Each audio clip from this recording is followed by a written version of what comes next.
Hey guys, tonight we begin with the remarkably stories of people who walked among knights, priests, and peasants, and made "Don't Go Out After Dark" a permanent part of medieval times.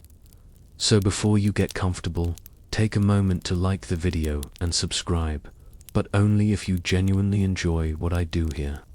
And let me know in the comments where you're tuning in from and what time it is for you. It's always fascinating to see who's joining us from around the world. Now, dim the lights. Maybe turn on a fan for that soft background hum, and let's ease into tonight's journey together. In the charming town of Chalons, sometime in the 15th or 16th century, lived a man who was both a respected Tor and allegedly a part-time cannibal. Because who says you can't have hobbies? Known today only as the Tailor of Chalons, this fine gentleman allegedly lured children into his shop under the guise of giving them cookies, fitting them for clothes, or offering them work. You know, classic medieval job scams. Once inside, he would murder them, butcher their bodies, and here's the part where France really shines, turn them into meat pies. Yes, human meat pies. Move over, Sweeney Todd. The French may have gotten there first. It's said that he enjoyed these pies personally, but also served them to unwitting guests. So, if you ever wondered what the Middle Ages did before TripAdvisor reviews, well, this is how things went sideways.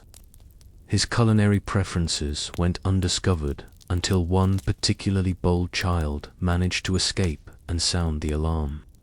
The townspeople, either horrified or just really tired of mystery meat, stormed his premises. What they found inside was not a humble tour shop. No, this was an artisanal murder boutique. Blood-stained tools, bones, preserved flesh, and enough evidence to make even the local priest throw up on the spot.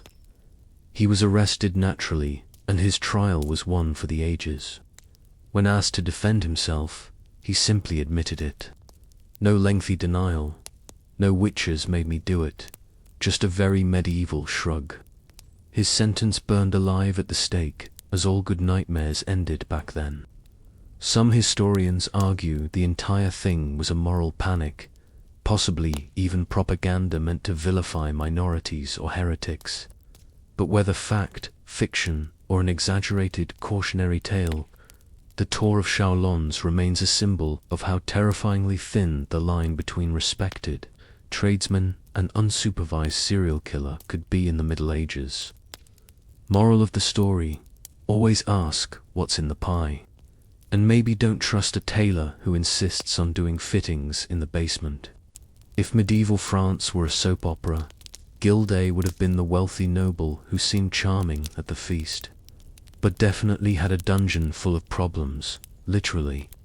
Before his reputation got darker than a plague-ridden alley, Gilday was a national hero, a brave knight, a companion in arms to none other than Joan of Arc. Yes, that Joan. He rode into battle under her banner, fought the English, and made everyone's grandmother proud.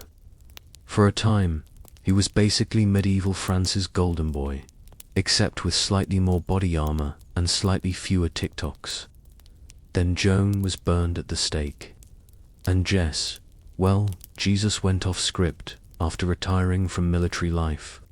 And by retiring, we mean no longer legally stabbing people on behalf of the king. Jeez turned to theater. He built stages, cast elaborate productions, and spent vast fortunes on costumes, props, and actors. Which sounds charming until you realize he was funding his hobbies by pawning family heirlooms and eventually mortgaging everything he owned, including potentially his sanity. But the real nightmare wasn't his spending habits. It was what was happening behind the curtain. Whispers began to circulate. Servants went missing. Travelers vanished near his estates. Alchemists visited. Black magic rituals were rumored. Eventually, the church, not known for its chill, took notice. What they found at his castle shocked even the most hardened inquisitors. Hidden rooms, grim implements. And let's just say forensic science in the 1400s consisted mostly of people vomiting and shouting demon. When arrested, Guile confessed in horrifying detail. Whether out of guilt, madness, or just medieval peer pressure, he didn't hold back. Torture helped move things along, as it usually did. But there was enough physical evidence to remove all doubt. He wasn't just a killer, he had made it an ongoing enterprise. In 1440, Gilday was sentenced to death. He was allowed to confess publicly and die with a degree of repentance, which for a man accused of atrocities that made his fellow knights queasy was more mercy than many thought he deserved. So, how does one go from holy war hero to one of the most reviled criminals in French history? Easy. Take a sharp turn after the battlefield. Add a bit of unchecked wealth. Sprinkle in an alchemist. And absolutely no therapy. If there was ever a medieval woman who would have absolutely dominated Instagram's self-care niche, it was Elizabeth By. Noblewoman, he an alleged human exfoliator, born in 1562, one of Hungary's most powerful families, Elizabeth had everything. Land, titles, castles, and allegedly a rather disturbing nighttime routine. Forget face masks and essential oils.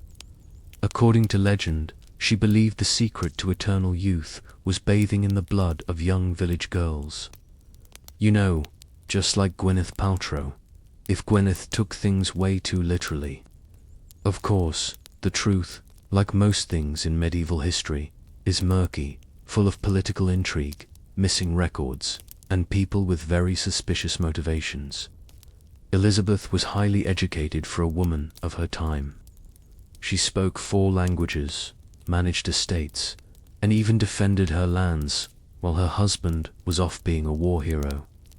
After he died, she ran the show alone, which in 17th century Hungary meant every male relative suddenly decided she was too powerful to be left unslandered, and so the rumors began. Peasants started disappearing. Servants were sent to her castle and never returned. Witnesses claimed they saw corpses, mysterious bruises, bite marks, even signs of ritual torture. One servant claimed Elizabeth had a custom iron cage suspended from the ceiling, a sort of medieval piñata that screamed instead of giving out candy. Eventually, King Matthias of Hungary had enough. He sent investigators. And by investigators, we mean a team of men who really did like the idea of a woman owning multiple castles. Elizabeth was arrested in 1610, not tried. That would be messy. Instead, her accomplices were tortured and executed while she was quietly bricked into a room in her own castle. Literally, just a hole in the wall for food. Home arrest, medieval edition. Modern historians argue that she may have been the victim of a frame job. The accusations conveniently allowed powerful men to seize her lands. After all, who needs legal precedent when you can just yell witchcraft and call it a day? Still, guilty or not, the Blood Countess became legend. A mix of true crime, folklore, and horrifying skincare myths that somehow persist to this day. Moral of the story, if your beauty routine involves any kind of blood, you've probably gone too far, even for the Renaissance. Germany in the late 1500s was not exactly a place known for its calm rationality. Plagues, religious wars, and the occasional demonic goat made everyday life feel like a fever dream wrapped in a nightmare. Which is probably why the town folk of Bedburg were too surprised when someone decided to blame a series of brutal murders on a literal werewolf. Enter Peter Stump. Stump, also spelled stump, stubber, or absolutely not someone you'd want near your livestock, was a wealthy farmer living near Cologne. By day, he seemed respectable, owned land, had kids, paid taxes, probably waved politely at neighbors. By night, well, that's where things get hairy. Local reports claimed that people were disappearing at an alarming rate. Their bodies found mauled, dismembered, or just not found at all. Livestock, too. Something or someone was tearing through the countryside with the appetite of a medieval Uber-Eats demon. Suspicion spread. Eventually, the townspeople captured Stump after what was described as a werewolf hunt, which is a phrase you don't hear much outside of bad fantasy novels and even worse, legal trials. Under torture. And when we say torture, we mean the kind of enthusiastic bone-snapping popular with inquisitors. Stump confessed to a lot, not just murder. He claimed to have made a pact with the devil, who gave him a magical belt that turned him into a wolf. Very eco-friendly, no full moon required. He also admitted to devouring his victims, practicing dark arts, and just for extra medieval spice, to being romantically involved with his own daughter. Because apparently, you couldn't be accused of supernatural murder without adding a bit of awkward family drama. Stump was executed in 1589, and the sentence was one of the more creative ones. First, he was strapped to a wheel and had his flesh torn with red-hot pincers. Then, his limbs were broken with the blunt end of an axe. Finally, his head was cut off, his body burned, and his daughter was also executed. Just in case you were worried things might end gently.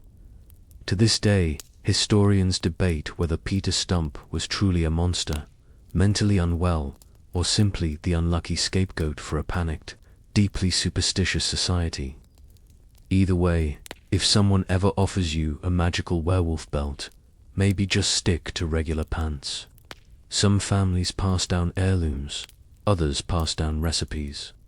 The Bean family, they allegedly passed down a generational fondness for eating people. Welcome to the legend of Alexander Saint Bean, a man who, according to 16th century Scottish folklore, decided that living in a coastal cave with his wife and eventually 40-plus offspring was just the right balance of privacy, savings, and casual cannibalism. Now, historians still debate whether Sane ever existed. His story doesn't show up in records until centuries later, and much of it feels like a fever dream made up after too many mugs of questionable ale. But let's not let historical accuracy get in the way of a perfectly good bedtime horror story. According to legend, Sonny Bean and his wife moved into a cave on the Scottish coast near Ashwa. The cave was deep, dark, and inaccessible during high tide. Basically, the medieval version of a gated community. If your idea of comfort includes dripping theatre and echoing screams, there they raised a very large, very interconnected family. And by interconnected, we mean the Bean family tree resembled more of a circle. Incest was apparently the only thing more abundant than the body count. How did they eat? Well, they didn't farm or fish or trade. Instead, they ambushed travelers on nearby roads, dragged them back to their lair, dismembered them, salted the remains for later, and tossed the bones into sea cave piles. If this is starting to sound like a particularly grim episode of Maastricht, you're not alone. Over the years, hundreds of people vanished along that stretch of road. Locals suspected witches, monsters, or English tax collectors. No one thought to look inside a dank coastal cavern populated by a murderous Metis commune with all the charm of a haunted sausage factory. Eventually, the king himself, usually too busy invading England or ignoring famines, got involved. A search party finally discovered the Beans Cave along with evidence of their horrific hobby. Body parts hanging like medieval charcuterie, barrels of salted limbs, and generations of people who had never seen the sun or a vegetable. The entire clan was arrested and executed without trial. Most were burned alive. The others were hacked apart. Apparently, even 16th century justice had its limits and patience. Real or not, the Sony Bean story serves as a reminder. If a creepy family invites you to dinner, check what's on the menu. Now, not every medieval serial killer wore a crown or wielded an axe. Some just showed up in the night sky with a pack of spectral dogs, making noises like a haunted brass band. Enter Harlequin's hounds, a demonic hunting party from medieval European folklore. Best described as Scooby-Doo meets The Purge, minus the talking dog, and with a lot more screaming. In various corners of Europe, especially France, Germany, and England, people whispered of a ghostly cavalcade that tore through the night sky or woods. A host of hunters, led by a shadowy figure named Harlequin, or Hurler, or Woden, depending on your zip code and local myth budget. These weren't your average ghost stories. They were warnings. Don't be out after dark or you'll get snatched by the wild hunt and dragged into the afterlife. Possibly while still alive. Very motivational. But here's where it gets suspiciously serial killery. In the 11th and 12th centuries, chroniclers started describing real deaths linked to sightings of this hunt. Bodies were found mangled, crushed, or simply vanished, usually near forests or lonely roads. Some towns even had no travel after sunset ordinances based on the belief that the hunt was not just supernatural, but selective. It wasn't just haunting, it was harvesting. Now, were there actually spectral horsemen snatching souls into the void? Probably not. But were there people using the myth as cover to commit actual murders? Almost certainly. Think about it. You live in a superstitious village. It's pitch black outside. And someone you didn't like very much just happens to disappear after telling a drunk story about seeing a glowing rider with black hounds. Oh no, the Harlequin got him. Case closed. No investigation. No CSI Canterbury. Some historians believe the wild hunt myth may have been inspired by roving bands of mercenaries or cultish vigilantes who used the tale as a form of psychological warfare. Kill someone, blame the hunt, ride off into the fog. It's murder meets marketing. The kicker, the myth persisted. Even centuries later, locals reported hearing hoofbeats and howling, always followed by, well, missing people. And if there's one thing the Middle Ages were good at, it's making folklore feel like a crime scene. So, was Harlequin a ghost, a metaphor, or just the Middle Ages' most efficient scapegoat? Maybe all three. Either way, if you hear spectral barking after midnight, lock your doors. Or better yet, don't go wandering into forests with names like Dead Man's Hollow. Ah, Germany, land of precision engineering, sausage variety, and apparently guys named Chrisman Ganapateniger, whose name sounds like someone leaned too hard on a medieval typewriter while sneezing. Chrisman Ginapating may not be as well known as Gil Dice or Elizabeth By, but if body count is your measuring stick, he's the overachiever of medieval murderers. According to 16th century German pamphlets, the tabloids of their day, Janapina murdered 964 people over the course of a 15-year killing spree. And to be honest, after 400 or so, you'd think he'd pick up a hobby. The story goes something like this. Chrisman set up shop in a cave in the woods, medieval serial killer starter pack. From this cozy murder den he posed as a bandit, ambushing travelers, merchants, and presumably anyone who looked remotely his methods, robbery, strangulation, and general unpleasantness. Think Robin Hood, if Robin kept everything and killed you afterward. He was reportedly helped by a female companion he kidnapped and brainwashed, or, as medieval pamphlets put it, converted to his evil ways. This was possibly less Stockholm Syndrome and more help me or end up in the stew. But Chrisman didn't just kill. He kept souvenirs, gruesome ones. He stored body parts, hoarded money, and even, if we're to believe, the pamphlets baked the occasional victim into pies. That's right.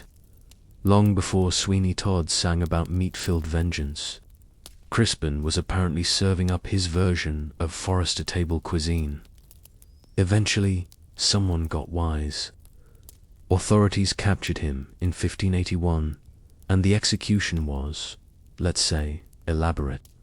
First, they broke him on the wheel, a process that involves, well, breaking you on a literal wheel. Then, they tore his flesh with red-hot pincers.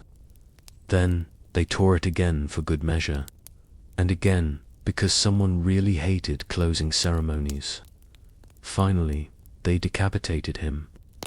You know, just to be extra sure. Now, skeptics argue that Chrisman may have been the creation of Protestant propaganda, a fictional monster meant to represent the dangers of godlessness or possibly poor cave hygiene. But others believe his existence and crimes were all too real. Either way, Chrisman Janiper remains a terrifying footnote in Europe's blood-soaked history. A man with a kill count higher than most plagues and a name longer than most grocery receipts. Welcome to Kilkenny Island, early 14th century, where Lady Alice Cutler had more ex-husbands than most people had decent meals. 4 of them to be exact. And like any good medieval soap opera, they all ended up mysteriously ill, bankrupt, or extremely dead. Born into a wealthy Flemish merchant family, Alice was the kind of woman who collected money and husbands with equal enthusiasm. By the time her 4th spouse was found wasting away in 1324, possibly the medieval equivalent of ghosting via grave, people started to wonder whether Alice had a more hands-on approach to marital conflict resolution. Now being a strong, independent woman in medieval Ireland was already suspicious enough. But Alice also had property, money, influence, and a maid named Petronilla, who didn't know how to keep a secret under torture. That's when Bishop Richard de Leyder entered the chat. The good bishop had the energy of a man who had read one book on witchcraft and decided it was time to start a crusade.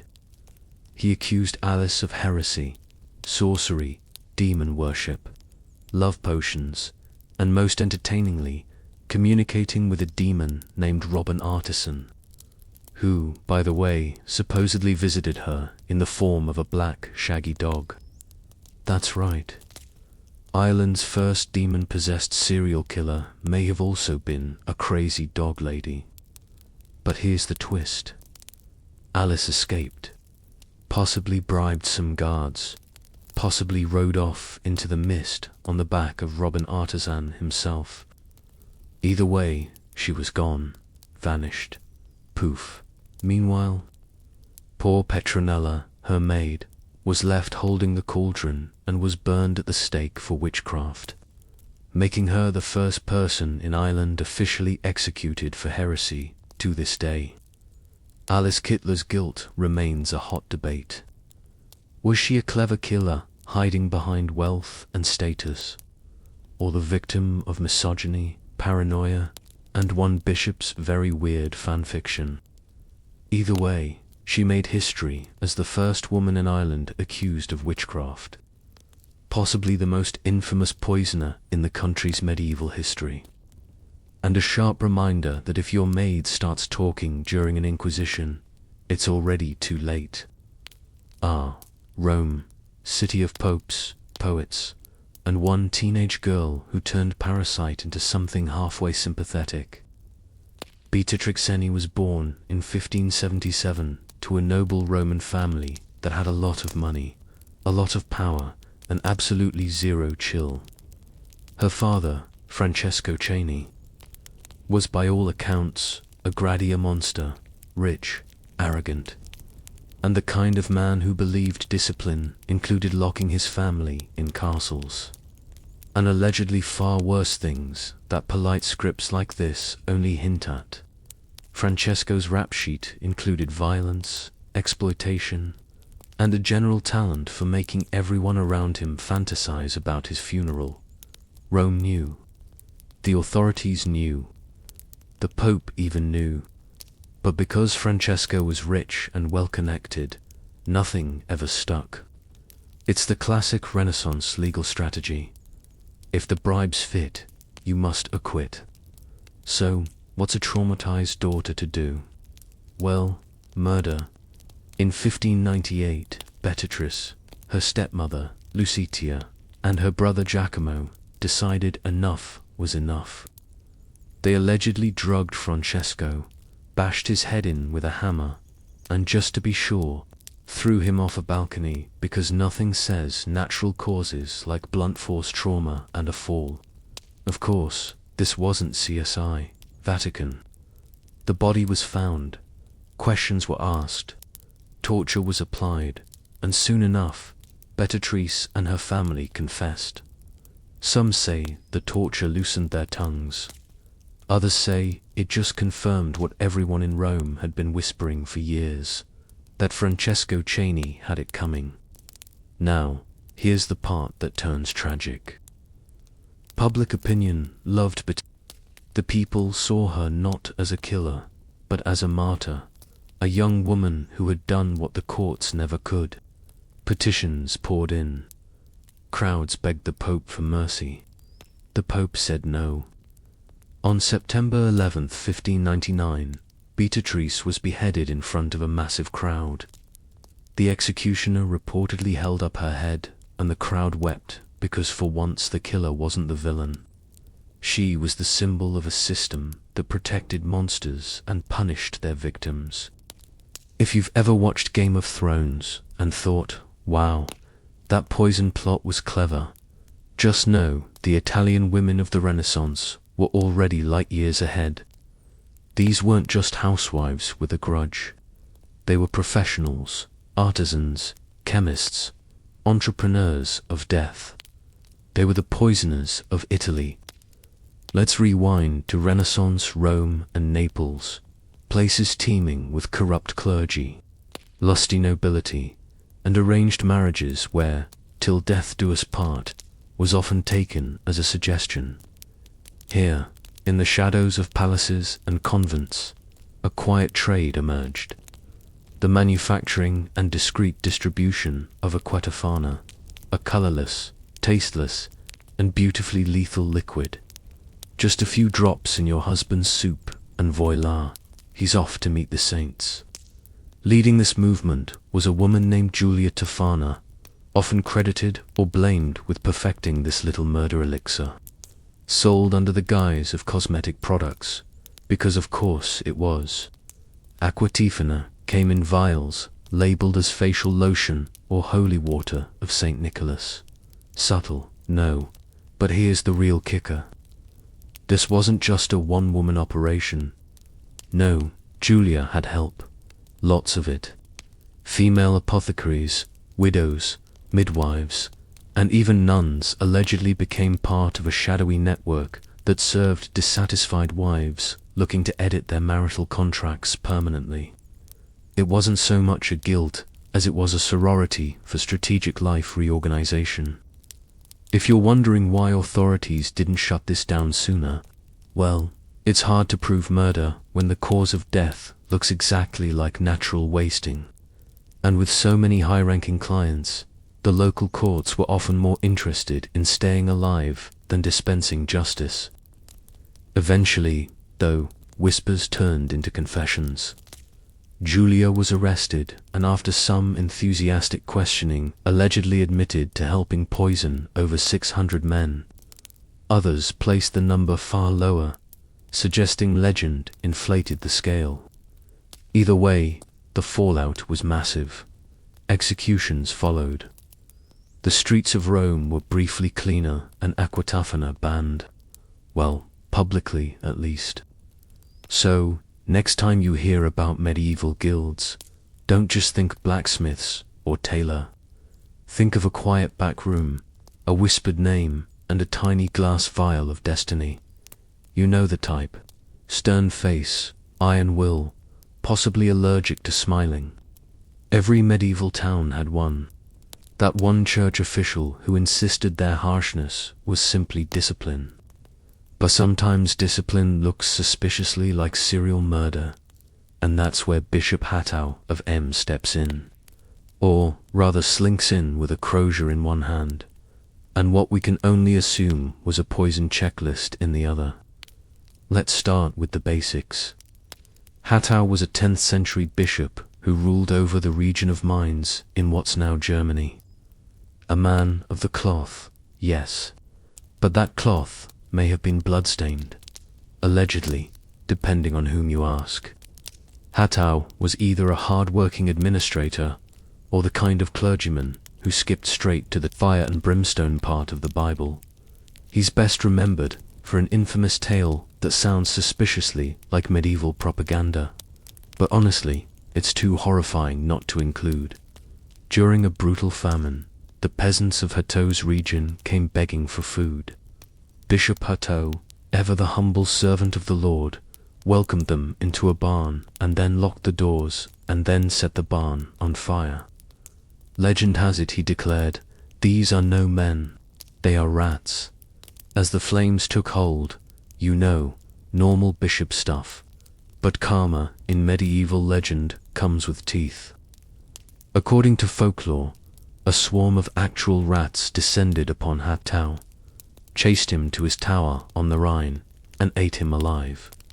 Hence the tower's local name, the Mäuserturm or Mouse Tower. Is this historically accurate? Probably not. But does it feel morally satisfying? Absolutely. Now, skeptics will argue that this tale is metaphor, a medieval fable about greed and justice, with rats as divine retribution. And sure, maybe Hattow didn't torch anyone. Maybe the barnfire story was a smear campaign cooked up by angry monks with excellent storytelling skills. But here's the thing. No one tells cautionary tales about nice bishops. The story stuck because at some level, Hattow inspired fear. The kind that makes people whisper your name centuries later while shivering into their soup. Was he a serial killer? That depends on whether you count mass incineration during famine as murder or just very aggressive spiritual cleansing. Either way, Bishop Hattow definitely wasn't just strict. The nunnery, a peaceful haven of quiet prayer, modesty, and brutal murder. Enter Sister Benedata Carine, a 17th century Italian nun, whose life reads like the first draft of a psychological thriller, written by someone high on incense and unresolved trauma. While technically post-medieval, her story is just too juicy and too unhinged to leave out. Benedetta was an abbess in the Theatine convent of Paesia, Tuscany. She was famous for her visions, which included regular conversations with Jesus, spontaneous stigmata, and some divinely inspired bed-shaking. At first, her fellow nuns were impressed. After all, medieval and early modern Italy loved a good mystic. But the situation quickly escalated from holy woman to what in the Mother of God is happening in this convent. As Benedetta rose in the convent ranks, so did the weirdness. She began experiencing violent fits and claiming to be possessed by Jesus himself, who apparently had a habit of borrowing her body like a weekend Airbnb. According to Benedetta, Jesus wanted a lot of alone time and was deeply invested in confession, especially private one-on-one confession. And this brings us to her roommate, Sister Bartolomea. Bartolomea later confessed that Benedetta had been using these possessions as cover for, let's say, deeply non-canonical activities. According to testimony, Benedetta would claim to be channeling divine forces and then insist that Bartol submit to spiritual correction. Multiple times, with passion and with very little scripture involved. But what makes Benedetta truly unsettling, beyond the forbidden trysts and religious cosplay, was her alleged manipulation and cruelty. Witnesses claimed she psychologically dominated other nuns, doled out harsh punishments, and even used her divine visions to silence dissent. Several deaths occurred under mysterious circumstances in her convent. And while she was never formally charged with murder, let's just say it wasn't exactly a spiritually uplifting place. Eventually, the church caught wind of the scandal. A formal investigation was launched, and Benedetta was stripped of power and imprisoned within the convent for the rest of her life. The church, in classic damage control mode, buried her story, which was then rediscovered centuries later to the horror and fascination of modern historians. So was Benedetta Carlini, a victim of religious hysteria, a misunderstood mystic, or just a really clever predator in a wimple. Either way, confession has never sounded quite so ominous. Some people paint, some collect coins, and some, if you're Cardinal Robert of Geneva, treat mass murder like it's a team sport. Let's set the bloody stage. It's 1377 and Siena, a picturesque little town in northern Italy, made the mistake of mildly questioning papal authority. That's like telling a medieval pope his hat looks a bit much. Heresy, sedition, cue the overreaction. Enter Cardinal Robert of Geneva, who would later become Pope Clement III, not to be confused with the Clement who made wine. This one made body piles. The Papal States were in chaos at the time, with Italian city-states doing what Italian city-states do best, switching sides like they're in a medieval reality show.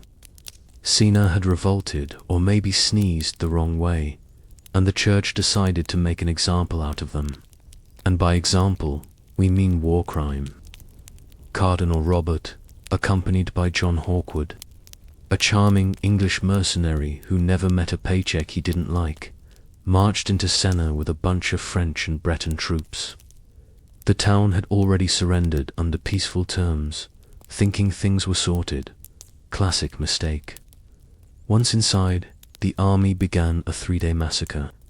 And not just of rebels.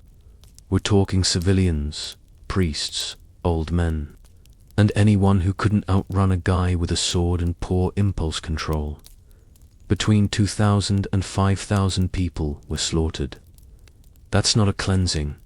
That's a medieval purge with paperwork.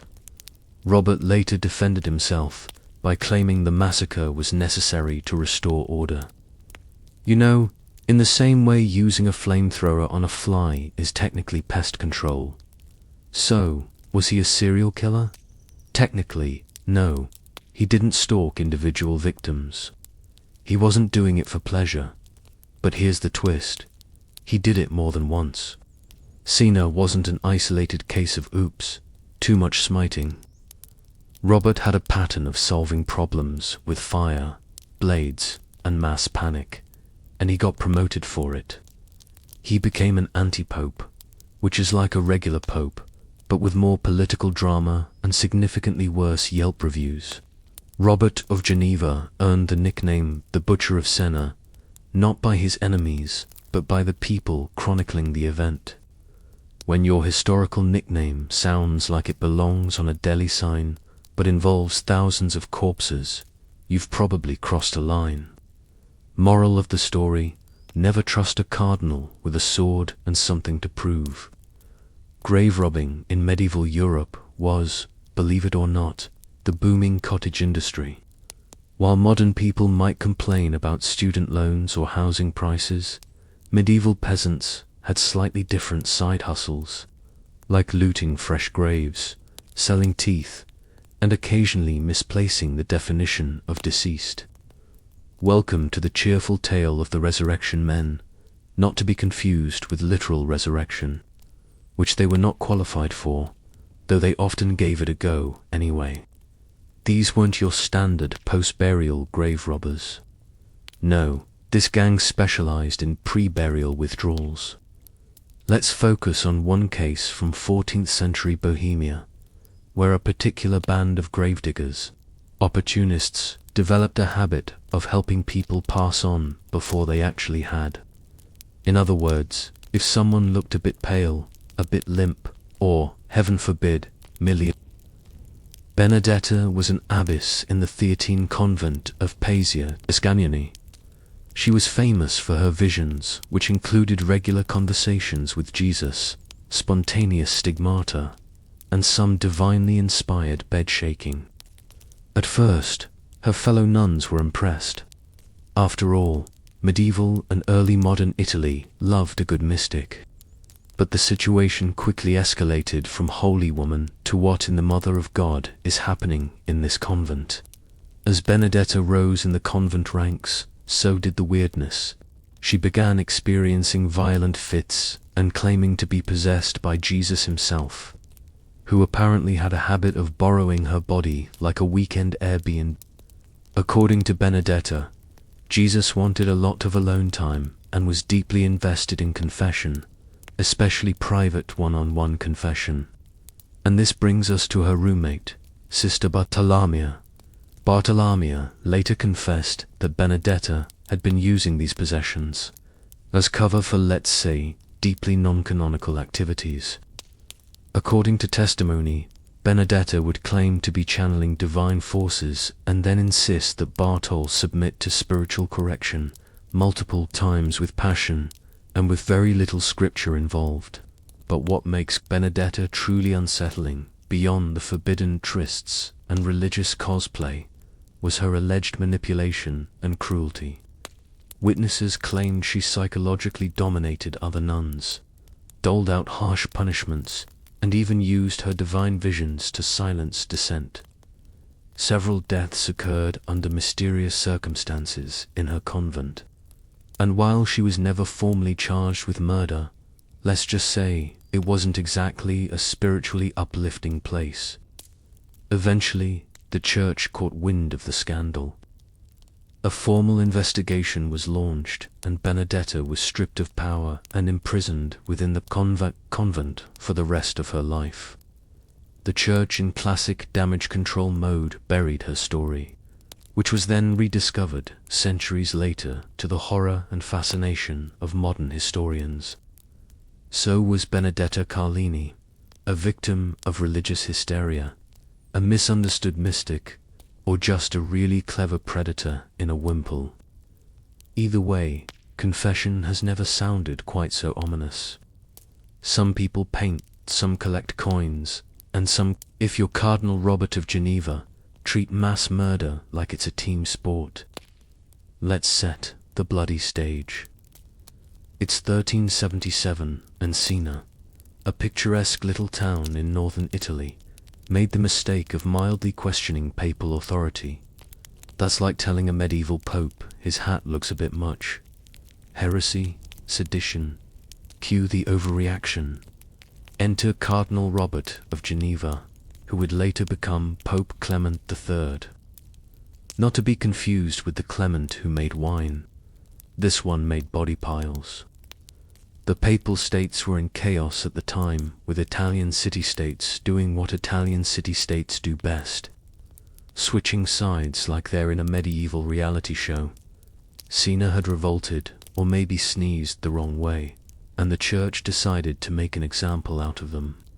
And by example, we mean war crime. Cardinal Robert, accompanied by John Hawkwood, a charming English mercenary who never met a paycheck he didn't like, marched into Siena with a bunch of French and Breton troops. The town had already surrendered under peaceful terms, thinking things were sorted. Classic mistake. Once inside, the army began a 3-day massacre, and not just of rebels.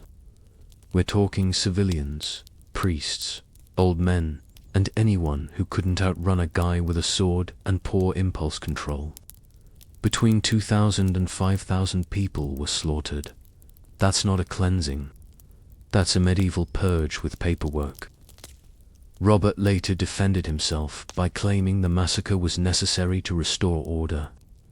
You know, in the same way using a flamethrower on a fly is technically pest control.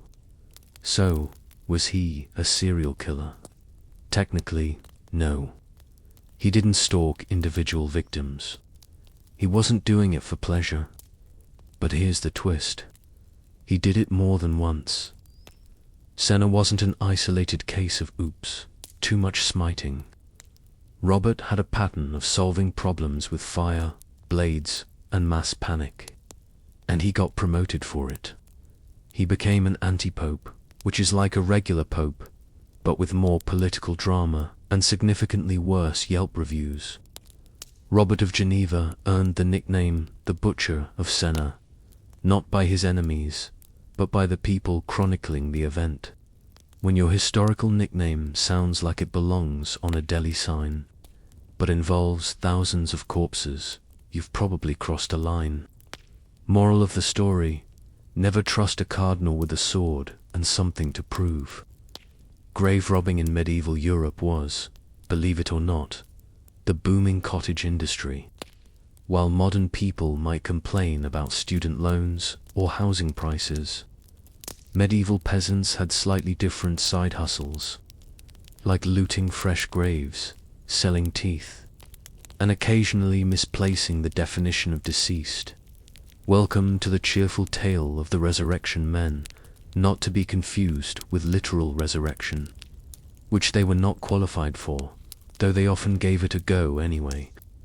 These weren't your standard post-burial grave robbers. No, this gang specialized in pre-burial withdrawals. Let's focus on one case from 14th century, Bohemia, where a particular band of gravediggers, opportunists, developed a habit of helping people pass on before they actually had. In other words, if someone looked a bit pale, a bit limp, or, heaven forbid, merely unconscious, the resurrection men might decide to help nature along with a shovel or a rock, or in one recorded case, just by burying them. Anyway, these were rough times. Death was practically a roommate. Plague, famine, inquisitions, wolves with too much free time. And amidst this chaos, the line between almost dead and actually dead got a little blurry. For grave robbers paid by the corpse, that line was especially negotiable. The profession attracted people with, shall we say, flexible ethics. One Bohemian ring was accused of suffocating plague victims before they were fully gone. Why? Because corpses are easier to transport than people who are still breathing and screaming about being kidnapped. They'd then sell the bodies to medical students, alchemists, or overly curious monks, or worse. Use them to fake martyr relics and get rich selling holy femurs of Saint Kevin. Never mind that Saint Kevin never made it past Slovakia. The church was horrified, obviously, but also secretly intrigued, because corpse-based miracles were kind of their thing. Authorities eventually caught on when one dead man woke up mid-sale, which tends to kill the resale value and cause shouting. So, were they serial killers? Not in the traditional hunting in alleyways sense, but their tally of early departures suggests a professional interest in expedited exploration. And in medieval times, that's really all it took to join the club. In modern times, we have criminal profilers, DNA testing, CCTV, and that one neighbor who always knows too much about everyone's business. But in medieval times, if someone got murdered in the woods and no one was around to see it, well, it was basically just Tuesday. Let's talk about the ones we never caught. The silent monsters who roamed without names, motives, or even half-decent sketches. They left no journals, no manifestos, just a trail of conveniently missing villagers and the occasional cryptic stain in a barn. Case in point, the werewolf of Pellini.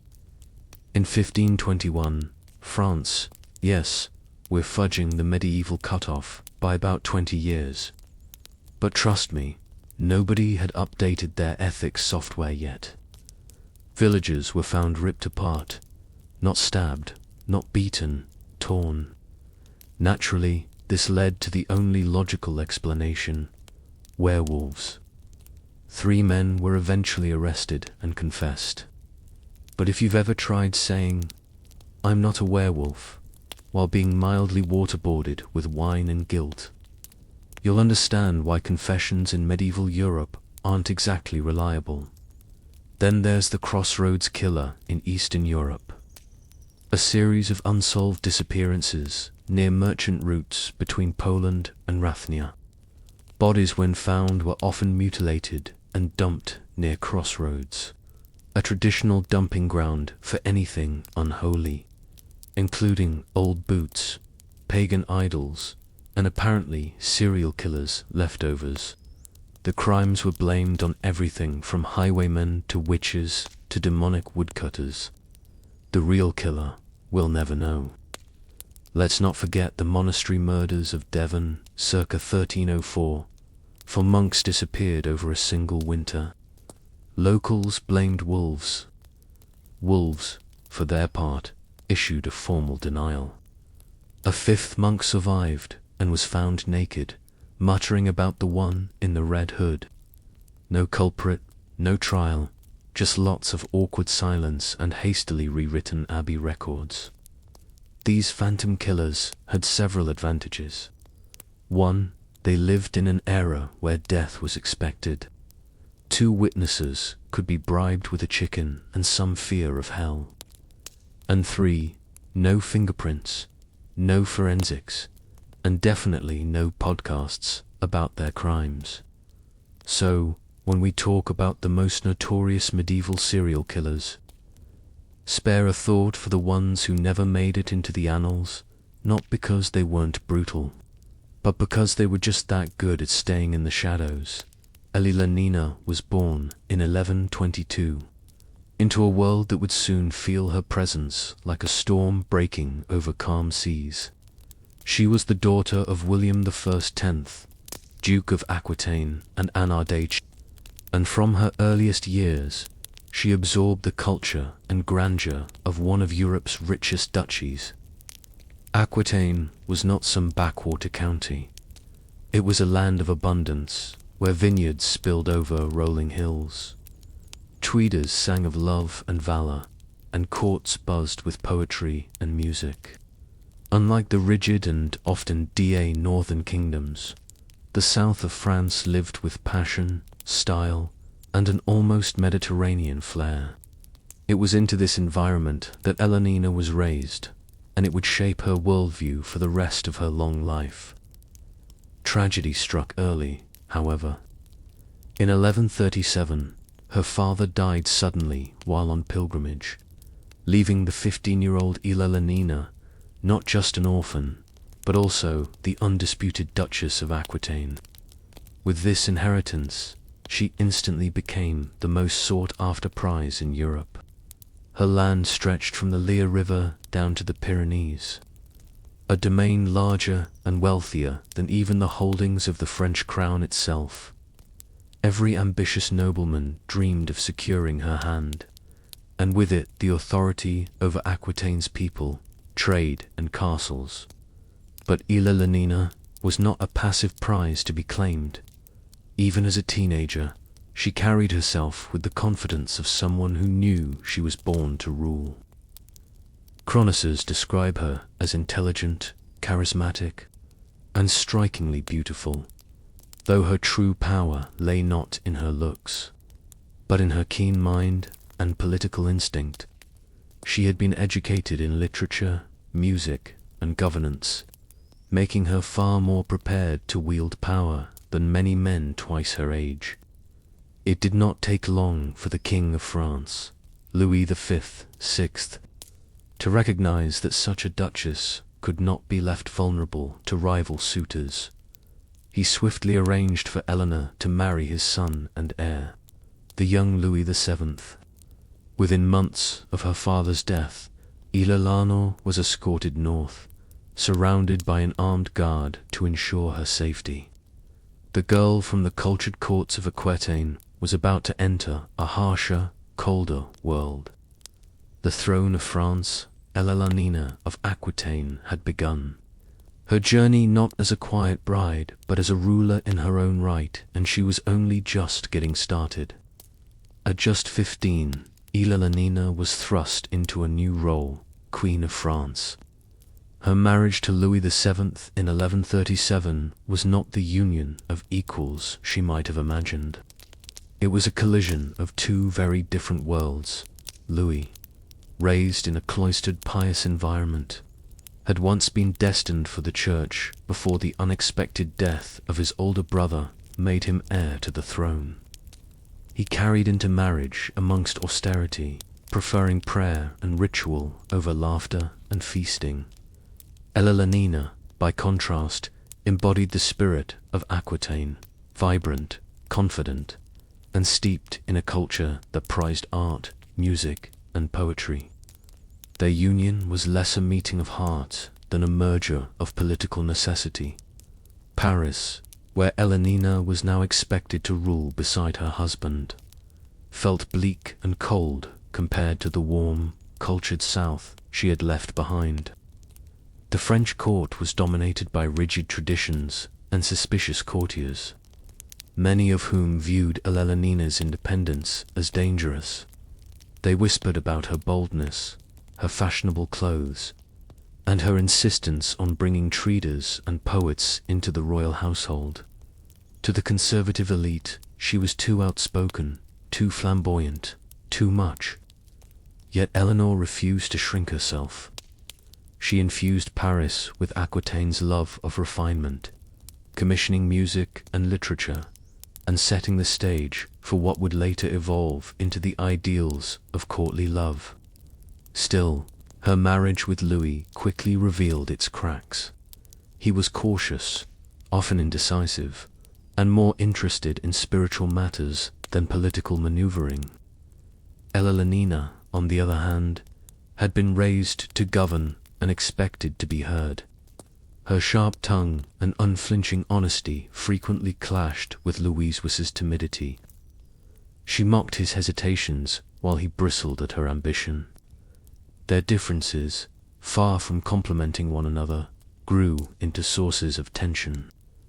Yet even in these early years, Ella showed the qualities that would make her one of Europe's most remarkable rulers. She advised her husband on matters of state, involved herself in diplomacy, and began to cultivate her own networks of influence. Though Louis was king, it was Ellana's wealth and authority over Aquitaine that gave the crown much of its power.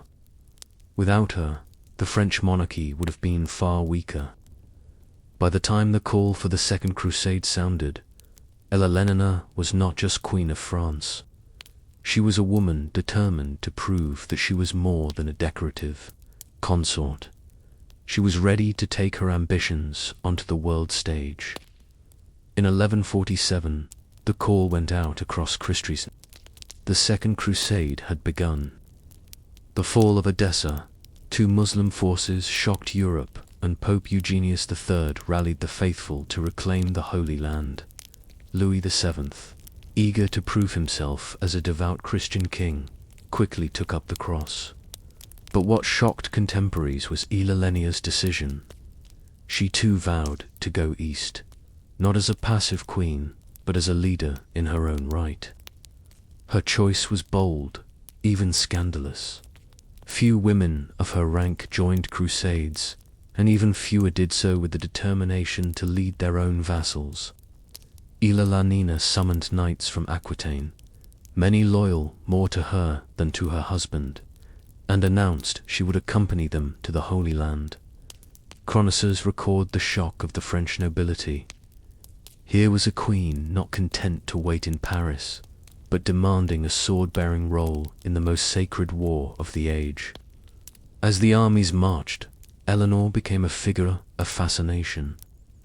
She traveled at the head of her retinue, dressed in armor, commanding attention wherever she went.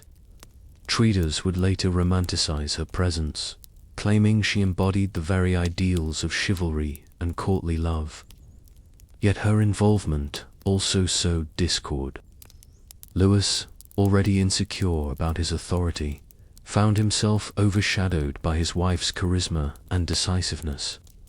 Soldiers whispered that they would rather follow Ilanina than their hesitant king. The crusade itself was a disaster. Poor planning, squabbling leaders, and treacherous terrain turned the French army's march through Anatolia into a nightmare of starvation and ambush. By the time they reached Antioch, morale was broken. It was here that Ilanina's influence reached its height and her marriage began to unravel. Raymond of Poitiers, her uncle and the Prince of Antioch, welcomed her with open arms. Ilanina admired his energy and strategic vision, and she urged Louis to support him in a campaign against Aleppo. Louis refused, insisting on continuing to Jerusalem. Rumors exploded.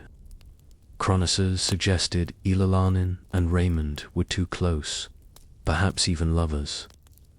Whether gossip or truth, the scandal spread like wildfire.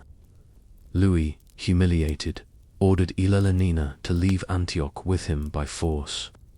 The crusade limped on, achieving nothing of note, but the damage was done. When the royal couple returned to France, their marriage was beyond repair. The crusade had shown the world two truths. Louis was an ineffectual king, and Ilanina of Aquitaine was a woman who would not be silenced by the early 1150s. Ilanina's marriage to Louis VI was in tatters. The crusade had left scars too deep to ignore. Whispers of infidelity, political disagreements, and, above all, the absence of a male heir. Though the couple had 2 daughters, Louis longed for a son to secure the Capetian dynasty. Ilanina, for her part, seemed increasingly frustrated by his timidity and his refusal to let her exert the influence she believed was her right. Their union, once forged as a political alliance, now stood as a constant reminder of incompatibility. In 1152, the inevitable came at Bogie. The marriage was formally annulled on the grounds of consanguinity. They were distant cousins, and the church, eager to end the scandal, accepted the excuse. Ilanina was free, her daughters remaining with Louis, and she once again controlled Aquitaine in her own name. Few women in medieval Europe had ever regained such independence. But Ilanina was not a woman to live long without a crown. Almost immediately, suitors began circling. Her lands made her the most eligible eyes in Europe for the second time. Some tried to abduct her on her journey home, hoping to force marriage by kidnapping. But Ilanina was shrewd and swift.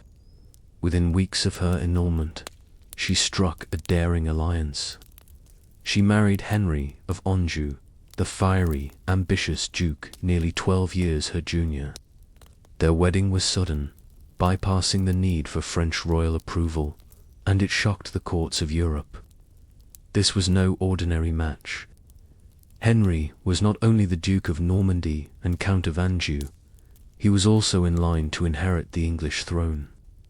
Their union fused Aquitaine, Normandy, and Anjou into a vast power block that rivaled and even threatened the French crown itself.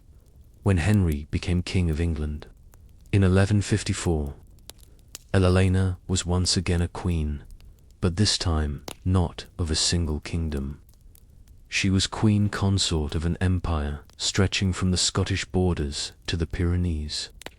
Her second marriage was not built on romance, but on raw power and ambition. Ilanina had moved from being the frustrated consort of a timid king to the partner of one of Europe's most dynamic rulers. But, as she would soon learn, life with Henry would bring both triumph and turmoil. When Henry Plantagenet ascended the English throne in 1154 as Henry II, Ilanina once again found herself wearing a crown, this time in Westminster, not Paris. At 32, she was already a seasoned ruler. but now her influence stretched across an empire historians would later call the Angevin Empire. From the misty highlands of Scotland to the sun-soaked vineyards of Aquitaine. As queen consort, Ilalena was not content with ceremonial duties. She ruled actively, especially in her beloved Aquitaine, where her authority was unquestioned. Ilalena's greatest legacy during these years, however, was her role as mother. Between 1153 and 1167, she bore Henry 10 children. 5 sons and 3 daughters survived to adulthood, ensuring the continuation of the dynasty. Her sons were no ordinary princes. They would become some of the most famous names in medieval Europe. Henry, the young king, Richard the Lionheart, Geoffrey of Brittany, and John, the future Lachlan. Each inherited not only their father's ambition, but also their mother's fiery spirit. And Eleanor took a deep interest in their upbringing. She encouraged them to see themselves not just as rulers, but as heirs to a culture of refinement. In her courts, she invited traders, poets, and scholars, exposing her children to the ideals of chivalry and courtly love, while Henry focused on law, administration, and expanding his dominion. Ilalena created a cultural identity for the dynasty that set it apart from the dire traditions of northern monarchies. But her marriage to Henry was far from blissful. Though united by ambition, the two were equally strong-willed, and sparks often flew. Henry was notoriously unfaithful, fathering children with mistresses, and Ilalena's pride bristled at the humiliation. The couple spent increasing time apart, Ilalena often ruling Aquitaine independently, while Henry managed affairs in England and Normandy. Still, their political partnership remained formidable, their combined lands dwarfing the holdings of the French crown. As her sons grew, Ilalena poured her energy into preparing them for rule. But in doing so, she also planted the seeds of rebellion. Her loyalty was never blind. She believed her children should have power of their own, not remain under Henry's iron grip. And when her sons turned against their father, Ilalena would make a decision that shocked Christendom. She would side with them, even against her king. The queen, who had once marched on crusade, was about to march into family rebellion. By the 1170s, Ilalena's marriage to Henry II had soured beyond repair. Once bound by shared ambition, the couple had grown into bitter rivals. Henry's relentless expansion of royal authority and his endless string of mistresses had humiliated Ilalena. Worse still, he refused to grant their grown sons real power, keeping them dependent while he ruled like an emperor. For Eleanor, this was not just a personal insult. It was a dangerous political miscalculation. Their sons, restless and ambitious, were ready to rebel, and Eleanor was prepared to help them. In 1173, the storm broke. Henry the young king, frustrated at being crowned king without any true authority, allied with his brothers, Richard and Geoffrey, to rise against their father. Ilalena, ruling Aquitaine with increasing independence, encouraged their cause. Chroniclers suggest she secretly coordinated with her sons, and even sought support from Henry's greatest enemy, King Louis VI of France, her former husband. It was a bold move, one that risked everything. But Henry was no easy foe. He crushed the rebellion with ruthless efficiency, defeating his son's forces in Normandy and England. Ilalena's involvement did not remain hidden for long. In 1174, while traveling to join her rebellious children, she was captured by Henry's men. Betrayed and powerless, she was brought before the king, who could not tolerate such defiance from his own queen. Henry's punishment was harsh. Ilalena was imprisoned, first in England and later moved between various castles. For the next 16 years, she lived under house arrest. Her once vast influence reduced to whispers through the walls of her confinement. She was allowed little contact with the outside world, cut off even from her beloved Aquitaine. Yet even in captivity, Elenina's legend grew. Tweeders continued to sing of her beauty and wit, and stories of her defiance spread through Europe. Her sons, though defeated, still saw her as the guiding force of their ambitions. She became a symbol of resistance against Henry's suffocating rule, a queen who refused to bow quietly. Ilalana endured her imprisonment with patience and calculation, waiting for the moment when the tides of fortune would turn. That moment came in 1189, when Henry's death finally released her chains and restored her to the center of power. The imprisoned queen was about to rise again, this time as the matriarch of kings. In July 1189, Henry II died at Chinon, broken and embittered, betrayed by the very sons he had tried to control. When news reached Elenina, still under guard, the tide of her fortune shifted in an instant. After 16 years of confinement, she was released, not as a widow cast aside, but as the indispensable mother of the new king. Richard the Lionheart. At 67, Elenina stepped back into the political stage with the authority of experience and the aura of survival. Richard adored his mother. Unlike Henry, who had sought to stifle her influence, Richard recognized her value. He entrusted her with responsibilities that went beyond ceremony, while he prepared for the Third Crusade. Elenina became the regent of England, overseeing the realm's administration, finances, and diplomacy. For a woman in her late 60s, this was nothing short of extraordinary. Yet Elenina embraced the task with vigor. Her rule was pragmatic and effective. She traveled tirelessly across the kingdom, ensuring loyalty to Richard and quelling dissent. She organized the immense taxation needed to fund his crusade, smoothing over resentment with her charisma and authority. In an age where many baronses might have seized the chance to weaken royal power, Elenina's steady hand preserved the realm. She was no longer merely a duchess, queen, or consort. She was a matriarch, governing in the name of her son. When Richard departed for the Holy Land in 1190, Elenina's role became even more critical. She not only safeguarded his kingdom, but also navigated the delicate politics of succession.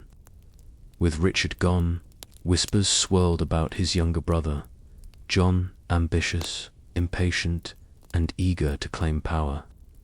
Elenina worked tirelessly to suppress these ambitions, warning nobles against betrayal and securing Richard's position from afar. Even more impressively, Elenina still wielded influence on the international stage. She corresponded with rulers, arranged alliances, and even negotiated marriages for her children and grandchildren. She was the glue that bound the sprawling Angevin dynasty together, her voice carrying weight across courts in France, England, and beyond. For Elenina, this was vindication. Once silenced and imprisoned, she now stood at the center of European politics once more. But her greatest test as Queen Mother was still to come. Richard's capture on his return from crusade and the ransom that would nearly bankrupt kingdoms. And it would be Elenina herself who rode at the heart of that crisis. The year 1192 brought disaster. As Richard the Lionheart returned from the Third Crusade, he was captured near Vienna by Leopold of Austria, a former ally turned bitter enemy. Soon after, the Holy Roman Emperor Henry V claimed custody, demanding a ransom so colossal it stunned Christie's 150,000 marks, roughly 2 to 3 times England's annual income. For most kingdoms, it would have been impossible, but Richard had one advantage no other monarch could boast: his mother, Eleanor of Aquitaine. At 70 years old, Eleanor should have been enjoying a quiet widowhood. Instead, she became the driving force behind the effort to free her son. She toured England tirelessly, raising the ransom through special taxes, confiscations of church treasures, and loans from merchants. Chroniclers describe her traveling from town to town, appealing to clergy and nobles alike, her presence both commanding and persuasive. Her determination galvanized the kingdom. People gave, not just out of duty, but because Eleanor's authority left no room for hesitation. Yet, even as she fought to save Richard, Eleanor faced another battle: her youngest son, John. True to form, John attempted to exploit his brother's imprisonment by scheming for the crown.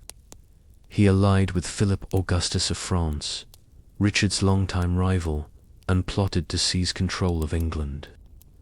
But Eleanor, ever the political strategist, countered him at every turn. She warned nobles against supporting John, fortified key castles, and made sure Richard's throne remained intact until his return.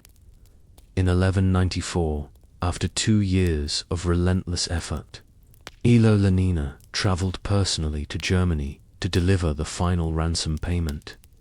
Imagine the scene: an elderly queen, still regal and unbowed, presenting the gold and silver that represented the sacrifices of an entire kingdom.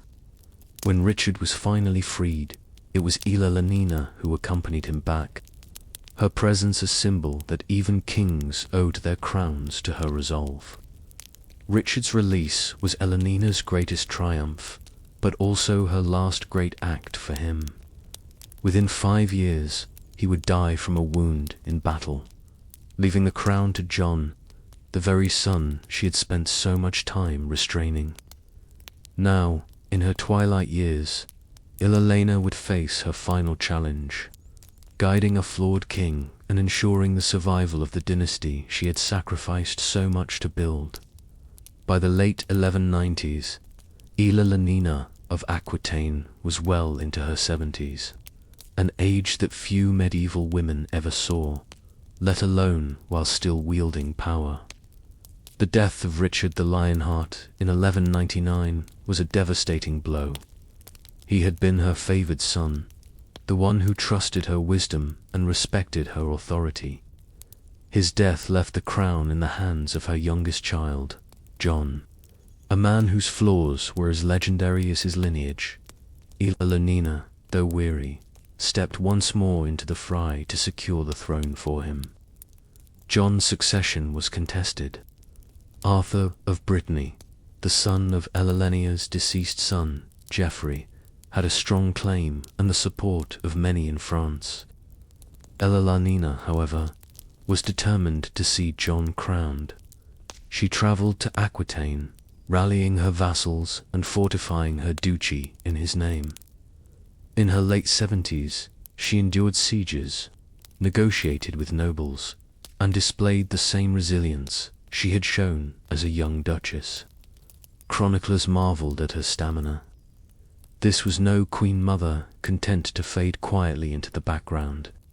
In 1200, Eleanor played a final role on the international stage when she journeyed to Castile to escort her granddaughter, Blanche North, arranging her marriage to the future Louis VII of France.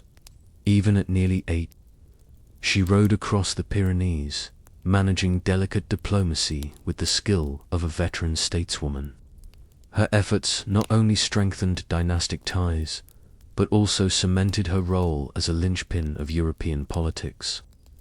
As her health declined, Eleanor withdrew to the Abbey of Fontreux, a place of peace after a lifetime of turbulence. Yet even here, she was no passive figure. She remained a revered matriarch, her counsel sought by kings and nobles alike, She outlived most of her contemporaries, a living legend whose life spanned from the world of the early Crusades to the dawn of the 13th century. Ila Lenina died in 1204 at the age of 82, a remarkable span in an age when life was often short and brutal. She was laid to rest at Font of Roe beside Henry II and Richard the Lionheart, husband and son, rivals and allies. Her tomb effigy shows her not with folded hands in prayer, but holding an open book as if still reading, still learning, still ruling. Her legacy was immense: a duchess, two-time queen, mother of kings, patron of culture, and one of the most formidable women in medieval history. Ella Lanna of Aquitaine had lived not just one life, but many, and in each she had left an indelible mark on Europe. Long before swords were unscathed or ships set sail, the Crusades began with something far quieter and more intimate. A vow, for knights and peasants alike. The road to Jerusalem started not on the battlefield, but at the altar. In the dim light of medieval churches, men and women stood before priests, confessing their sins and swearing to take the long, dangerous road east. This was no casual promise. It was a binding oath spoken aloud and sealed with the sign of the cross. When someone took the cross, it wasn't just a metaphor. The priest would bless strips of cloth shaped into small red crosses and sew them onto the pilgrim's cloak or tunic. That symbol instantly transformed the wearer. A farmer was no longer just a farmer. A knight was no longer just a knight. They were now crusotti, marked by the cross, publicly and permanently committed to the journey. From that moment, their lives were no longer their own. They belonged to God's cause. This vow carried profound weight. It was believed that the pilgrimage itself, regardless of survival, could cleanse the soul. To walk to the land where Christ had lived, died, and risen was considered the highest form of devotion, and the risks were enormous. Pilgrims knew they might never return. Bandits, disease, starvation, and war made the road to Jerusalem one of the most perilous undertakings of the Middle Ages. Yet still, people flocked to swear the vow. For knights, the commitment was doubly heavy. They were not only promising to walk the pilgrim's road, but also to defend it with their swords.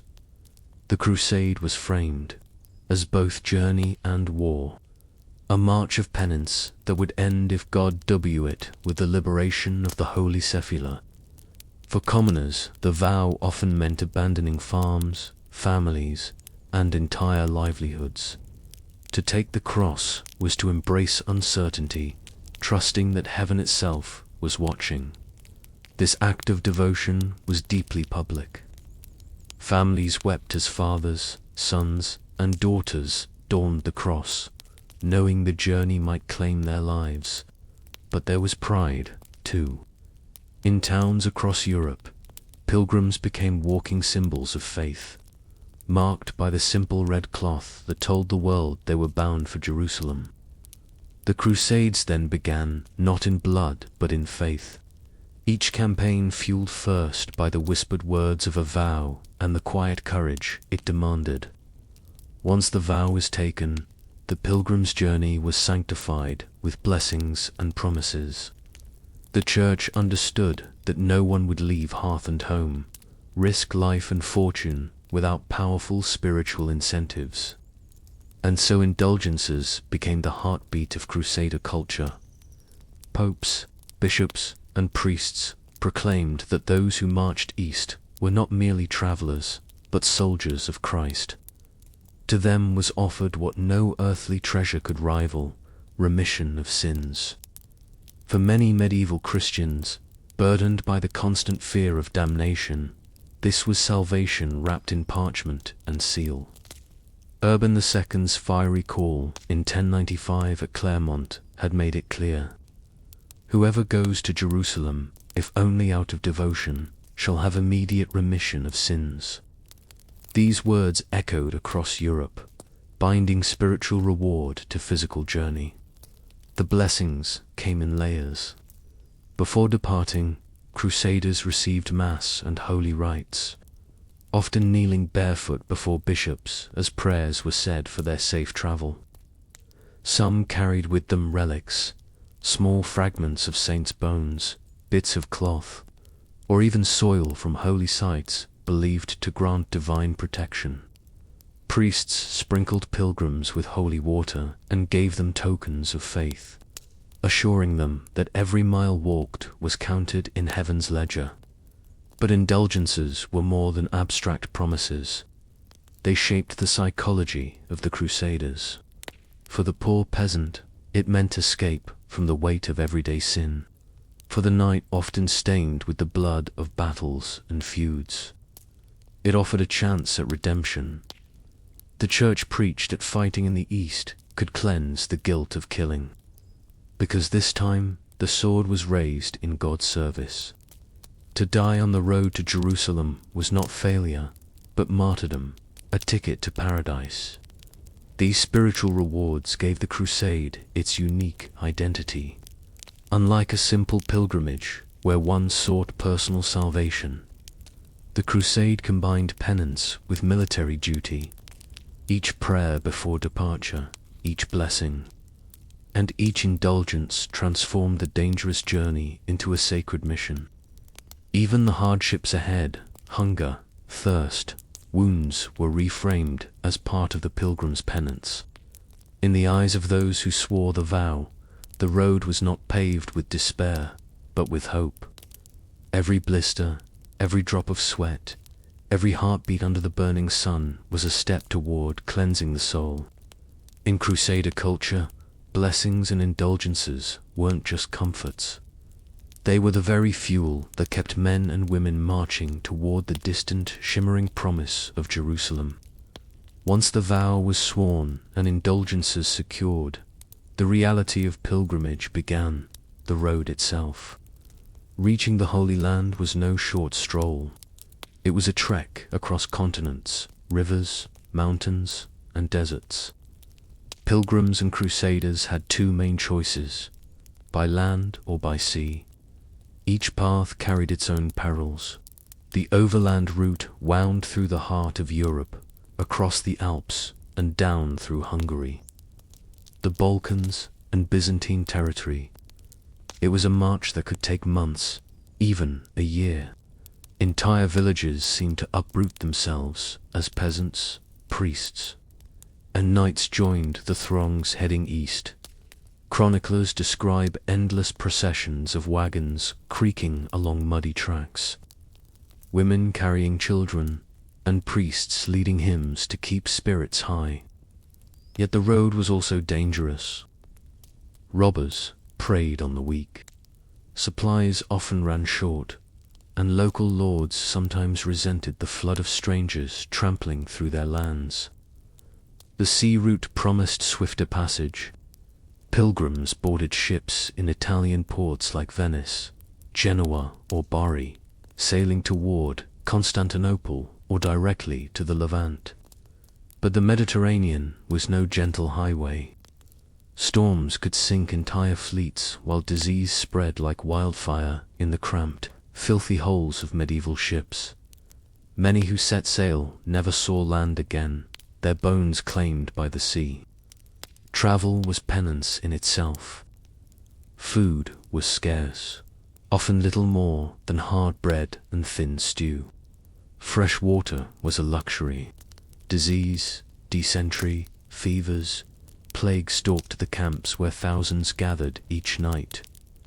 Those who survived bore the marks of the road, blister-stained feet, gaunt faces, and scars from encounters with brigands or hostile locals. Yet the hardships were also bound with ritual. Pilgrims stopped at shrines along the way, praying before relics that promised protection. In Byzantium, they marveled at Hagia Sophia's domes, feeling they had stepped into heaven's vestibule. Each stop reminded them that their suffering had meaning, that every mile brought them closer to Jerusalem. The road became a theater of contrasts, faith and fear, devotion and despair. Some dropped out, returning home in shame. Others pressed on, driven by the belief that the journey itself was a holy act worth every drop of sweat and blood. For in Crusader culture, the destination was glorious. But the road, the grueling, punishing, sanctified road, was itself part of salvation. For those who survived the long punishing journey, the sight of Jerusalem was overwhelming. Pilgrims who had trudged across Europe or braved the storms of the Mediterranean often wept when they first glimpsed the city's walls. Chroniclers described men and women falling to their knees, kissing the ground and praising God with tears streaming down their faces. To them, this was no ordinary destination. It was the earthly heart of heaven. The rituals of arrival were deeply symbolic. Pilgrims entered the city barefoot, a gesture of humility, and often circled its walls in silent reverence. Many went directly to the Church of the Holy Sepulchre, the site where Christ was believed to have been crucified, buried, and resurrected. To kneel before the tomb was the ultimate goal of their pilgrimage. They touched the stone of the anointing, lit candles, and sometimes pressed small relics against the sacred rock, believing it absorbed holiness for knights who had come with sword in hand. This moment carried the weight of justification. All the battles and bloodshed were sanctified by reaching this shrine. But Jerusalem was not the only holy site. Pilgrims climbed the Mount of Olives, where Christ had ascended, and walked the Vodorosa, retracing his steps to Calvary. They prayed in Bethlehem at the Church of the Nativity, and some ventured to Galilee to see the sea where Christ had walked upon the waters. Each site was a layer in the spiritual map of salvation, a living text of the Bible laid out in stone and earth. For commoners, these visits were acts of awe and devotion. For knights and nobles, they also reinforced the Crusade's central idea. This was holy war fused with holy pilgrimage. The relics they touched, the blessings they received, and the indulgences granted upon completing the journey, all tied their spiritual fate to the land itself. The arrival was often capped with confession and communion, sealing the pilgrim's spiritual achievement. Some shaved their heads or donned simple garments as a sign of rebirth. Others brought back tokens, oil from lamps at the Sepulchre, or small crosses made from local wood as proof of their accomplishment. To step into Jerusalem was to step into the center of the medieval imagination. For a Crusader pilgrim, reaching the Holy Land was not the end of the journey, but the crowning act of faith where the physical world and the divine seemed to meet. For Crusader pilgrims, the Holy Land was not only a place of prayer, but also a treasury of sacred objects. Few returned home empty-handed. To touch, carry, or even own a fragment from Jerusalem was to bring back proof of devotion, a piece of sanctity that could transform one's household, chapel, or village. The most coveted treasures were relics. Some were grand claimed splinters of the true cross, drops of Christ's blood preserved in crystal vials, or shavings of saints' bones encased in golden relices. These were objects that bishops and princes sought not only for their spiritual value, but for the prestige they brought. To house such a relic elevated a church into a pilgrimage center of its own, drawing visitors, offerings, and power. But relics weren't reserved only for kings and bishops. Common pilgrims collected humbler tokens, small crosses carved from olive wood, bottles of oil from lamps burning in the Church of the Holy Sepulchre, or flasks filled with water from the Jordan River. These ampulets stamped with holy symbols were worn around the neck or displayed at home as visible proof of the journey. Some were even believed to offer healing, as if the holiness of the land itself had seeped into the object. Knights too returned with relics, often carrying them into future battles. A piece of cloth touched to the cephala might be stitched into a banner. A carved cross might be fastened to a sword's hilt. These relics were not only signs of faith, but talismans of divine protection in warfare. For Crusader culture, relics blurred the line between spiritual devotion and martial duty. The trade in these objects was brisk. Local craftsmen in Jerusalem and Bethlehem catered to the demand, producing carved souvenirs and holy tokens for waves of pilgrims. Some accused unscrupulous sellers of passing off common trinkets as sacred treasures, but for many buyers, authenticity mattered less than the personal memory the item carried. When pilgrims returned home, their relics and souvenirs became part of their identity. Displayed in parish churches, they inspired awe among neighbors who had never left their village. Stories of the journey were retold beside the relics, binding communities to the larger narrative of Christendom. In Crusader culture, the relic was more than a keepsake. It was living proof, a fragment of the Holy Land that whispered of sacrifice, endurance, and the sacred journey completed. To medieval Christians, pilgrimage was not meant to be easy. Hardship was the very point. The Crusades, framed as armed pilgrimages, embraced this idea fully. Every blister, every wound, every hunger pang was seen as penance, a cleansing of the soul through pain. Knights and peasants alike believed that the physical trials of the road were spiritual currency, paying down the debts of sin. Fasting was a common practice, sometimes forced by necessity, other times chosen deliberately. Food often dwindled to scraps of hard bread or thin broth, and pilgrims interpreted their empty stomachs as holy discipline. Hunger became prayer, endured with the hope that each pang brought them closer to salvation. Even thirst in the desert was reframed as a holy trial, mirroring Christ's own suffering in the wilderness. Travel itself was designed to test humility. Many pilgrims walked barefoot for long stretches, their feet bleeding on stony paths, seeing each cut as another offering to God. Some carried heavy crosses or chains, weighing down their bodies as a reminder of Christ's burden. Illness and wounds, instead of being curses, were often understood as gifts. Pain transformed into proof of devotion.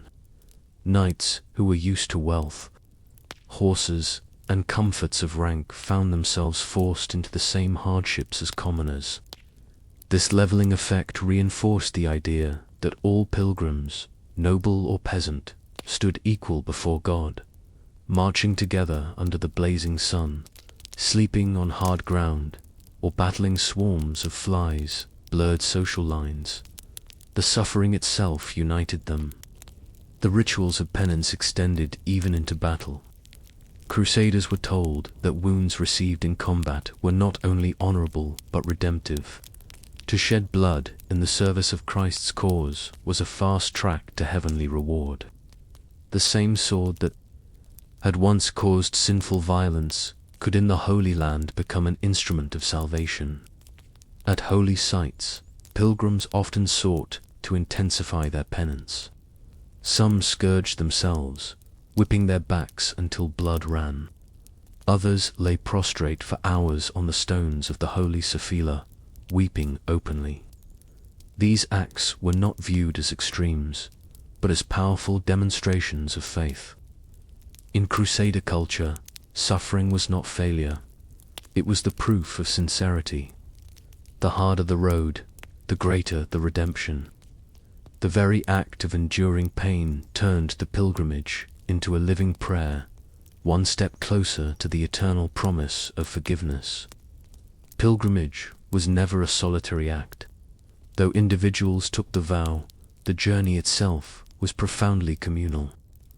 To survive the long march to Jerusalem, Crusader pilgrims leaned on one another, forging bonds that blurred the lines of class, wealth, and status. In this shared trial, a knight, a priest, and a peasant might walk side by side, united by the cross stitched on their cloaks. Brotherhood began at home when groups from the same town or region set out together. Known as confraternities, these bands of pilgrims pooled resources, shared food, and protected one another along the way. They sang hymns in unison, prayed as a body, and comforted each other through illness and death. In a world where travel was perilous, fellowship was both practical and spiritual. Each pilgrim saw the others not just as companions, but as fellow soldiers of Christ. Knights often took this communal spirit further, pledging to defend the weaker members of the group. Chronicles describe armed crusaders guarding caravans of peasants, treating the safeguarding of unarmed pilgrims as part of their holy duty. At night, nobles and commoners alike camped together, eating from the same pots and sharing stories around the fire. The hardships of the road stripped away some of the rigid hierarchies of medieval life, if only temporarily. This sense of unity extended into rituals of death. Pilgrims who died on the road were not left unmarked. Their companions buried them with prayers and makeshift crosses, believing that even if they never reached Jerusalem, their vow had been fulfilled in heaven's eyes.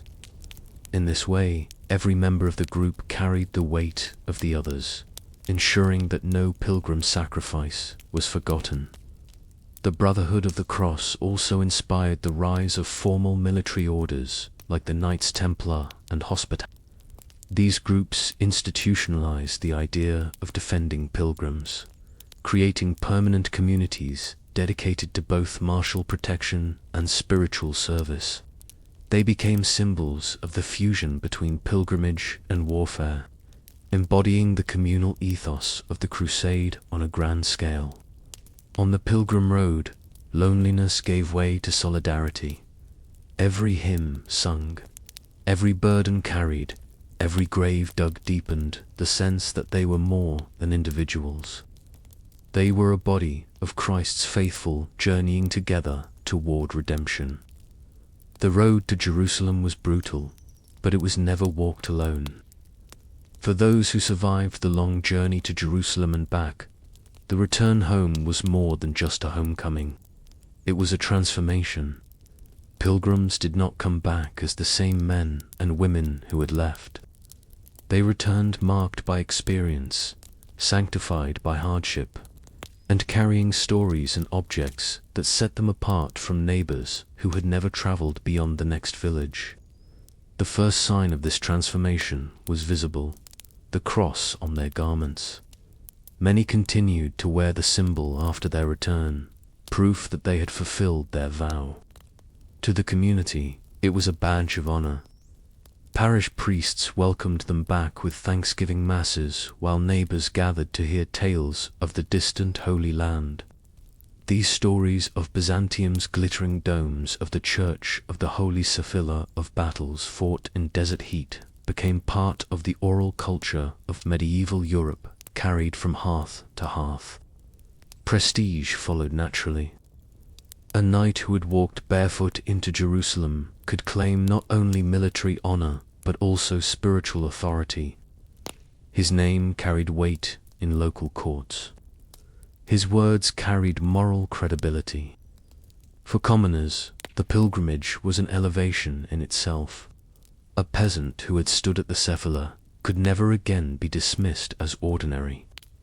He had seen with his own eyes the center of Christendom. Souvenirs and relics reinforced this aura. A flask filled with Jordan water, a splinter of olive wood from the Mount of Olives, or a cross touched the Sepulchre became physical proof of the journey. Families displayed them in homes or parish churches where they became objects of local devotion. In some places, these relics transformed small villages into new centers of pilgrimage. drawing visitors eager to touch a fragment of holiness brought from the East. The Crusader pilgrims' return also shaped political identity. Nobles boasted of their journey and charters, carving pilgrim crosses into their seals. Towns commemorated their warriors' vows in murals and churches, weaving the pilgrimage into civic pride. Even kings used it as propaganda, calling themselves defenders of the Holy Sepulchre to legitimize their reigns. For the individual pilgrim, however, the deepest change was inward. They had endured hunger, thirst, danger, and death. To return alive was to believe that God Himself had guided their steps. Their lives became living testimony to the power of faith. The pilgrimage ended at home, but its impact lingered in every tale told, every relic displayed, every whispered prayer before a small piece of the Holy Land. By the time the last crusading armies faded from history, pilgrimage had already left its mark on medieval Europe. What began as personal journeys of penance had merged with the fury of holy war, creating a cultural hybrid unlike anything before. To be a crusader was to be both soldier and pilgrim, bound by oath, protected by indulgences, and defined by the belief that suffering and sacrifice opened the gates of heaven. The fusion of pilgrimage and warfare reshaped the medieval imagination. Knights who once fought for feudal lords now saw their battles as steps on a sacred road. Every campaign east was framed as a continuation of the pilgrim's vow. Even failure on the battlefield could be reframed as spiritual triumph, since simply setting foot on the journey was believed to cleanse the soul. Crusader sermons preached that Christ Himself walked beside the armies and each wound. Hunger, pang, or death along the way was part of God's plan. This ethos trickled into daily life back in Europe. Shrines and local pilgrimages flourished, modeled on the great journey to Jerusalem. Villagers who could never hope to cross the Mediterranean made smaller pilgrimages to regional holy sites, believing the same indulgences applied in miniature. The culture of walking, suffering, and praying as penance became a shared ritual across Christendom. The Crusades also institutionalized the protection of pilgrims. The military orders, Templars, Hospitallers, Teutonic Knights were born from this need. Their dual role as monks and warriors embodied the Crusader ideal to pray like pilgrims and fight like soldiers. Even centuries later, their memory carried the aura of men who had given their lives to safeguard the Holy Road. Perhaps most importantly, pilgrimage left behind stories. Chroniclers filled Europe with tales of brave knights, humble peasants, and devout queens who endured the journey east. These accounts were read aloud in monasteries, retold in markets, and sung by They gave meaning not only to individual sacrifice, but to the collective identity of medieval Christianity. By 1200, the Crusader pilgrimage was more than an event. It was a cultural template. It taught that devotion was not passive, but active, that salvation required both prayer and pain. For Europe, the Holy Road to Jerusalem had become a mirror, reflecting its fears, hopes, and ambitions. And though the Crusade states would fall, the idea of pilgrimage as sacred struggle remained etched into the medieval soul, a legacy that outlived the wars themselves. By the late 12th century, the Crusader states carved out of the Holy Land after 1099 were fragile kingdoms perched precariously on foreign soil. Nearly a century had passed since the First Crusade had stormed Jerusalem, and in that time, Latin lords had grown accustomed to ruling in the East. But wealth and pride bred complacency. The kingdom of Jerusalem was divided by rival factions. its barons quarreling even as threats mounted on the horizon. Their arrogance led them to underestimate the man who would soon bring their downfall, Salahuddin Isef Ibn, better known to the West as Saladin, was not just a warrior, but a statesman, uniting Egypt and Syria under his rule. His genius lay not merely in tactics, but in patience. While the Crusader barons bickered, he built an empire. Through diplomacy, marriages, and relentless campaigning, he transformed scattered Muslim territories into a cohesive power that could finally push back against the Crusaders. His vision was simple but profound. Jerusalem, sacred to Islam, must be reclaimed. The spark came in 1187 when Rield of Shashjan, a notoriously reckless Crusader lord, broke the fragile truce by attacking a Muslim caravan. To Saladin, this was no minor offense. It was casus belli, a holy mandate for war. He called for jihad, rallying thousands to his banner, determined to bring an end to nearly a century of foreign occupation. The decisive moment arrived at the Horns of Hattin, a double-peaked hill near the Sea of Galilee. The Crusader King Guy of Lusignan marched his army into Saladin's trap. With supplies low and morale crumbling, they found themselves surrounded in the blistering July heat. Saladin's forces cut off their access to water, setting grass fires to choke them with smoke.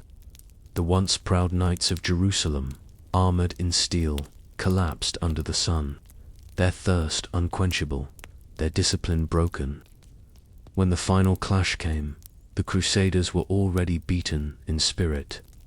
Thousands were captured, including King Guy himself.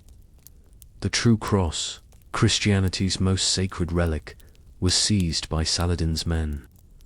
A symbolic and psychological blow as devastating as the battlefield defeat itself. The victory at Hattin shattered the military backbone of the Crusader kingdom. With its armies destroyed, its leaders humiliated, and its holy relic lost, Jerusalem lay defenseless.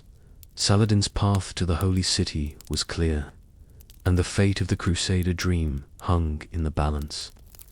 The Battle of Hattin had broken the spine of the Crusader kingdom, with their army annihilated and their king in chains. The lords of Jerusalem could do little but watch as Saladin's forces advanced. In the summer of 1187, his banners swept across the countryside, taking castle after castle with terrifying speed. Towns that had once seemed secure now surrendered with barely a fight, their garrisons too shaken to resist. What had taken the Crusaders decades to build, Saladin dismantled in weeks. His campaign was methodical. He did not rush blindly for Jerusalem. Instead, he cut away its defenses, piece by piece. Acre, the bustling port that connected the kingdom to Europe, fell. Nablus, Jaffa, Caesarea, and Ashkelon all crumbled before his advance. The strategy was clear. Isolate Jerusalem, deny it reinforcements, and then move in for the final blow. For the Crusaders, the psychological impact was devastating. Reports of Saladin's victory at Hattin spread like wildfire, accompanied by stories of noble captives and the loss of the true cross.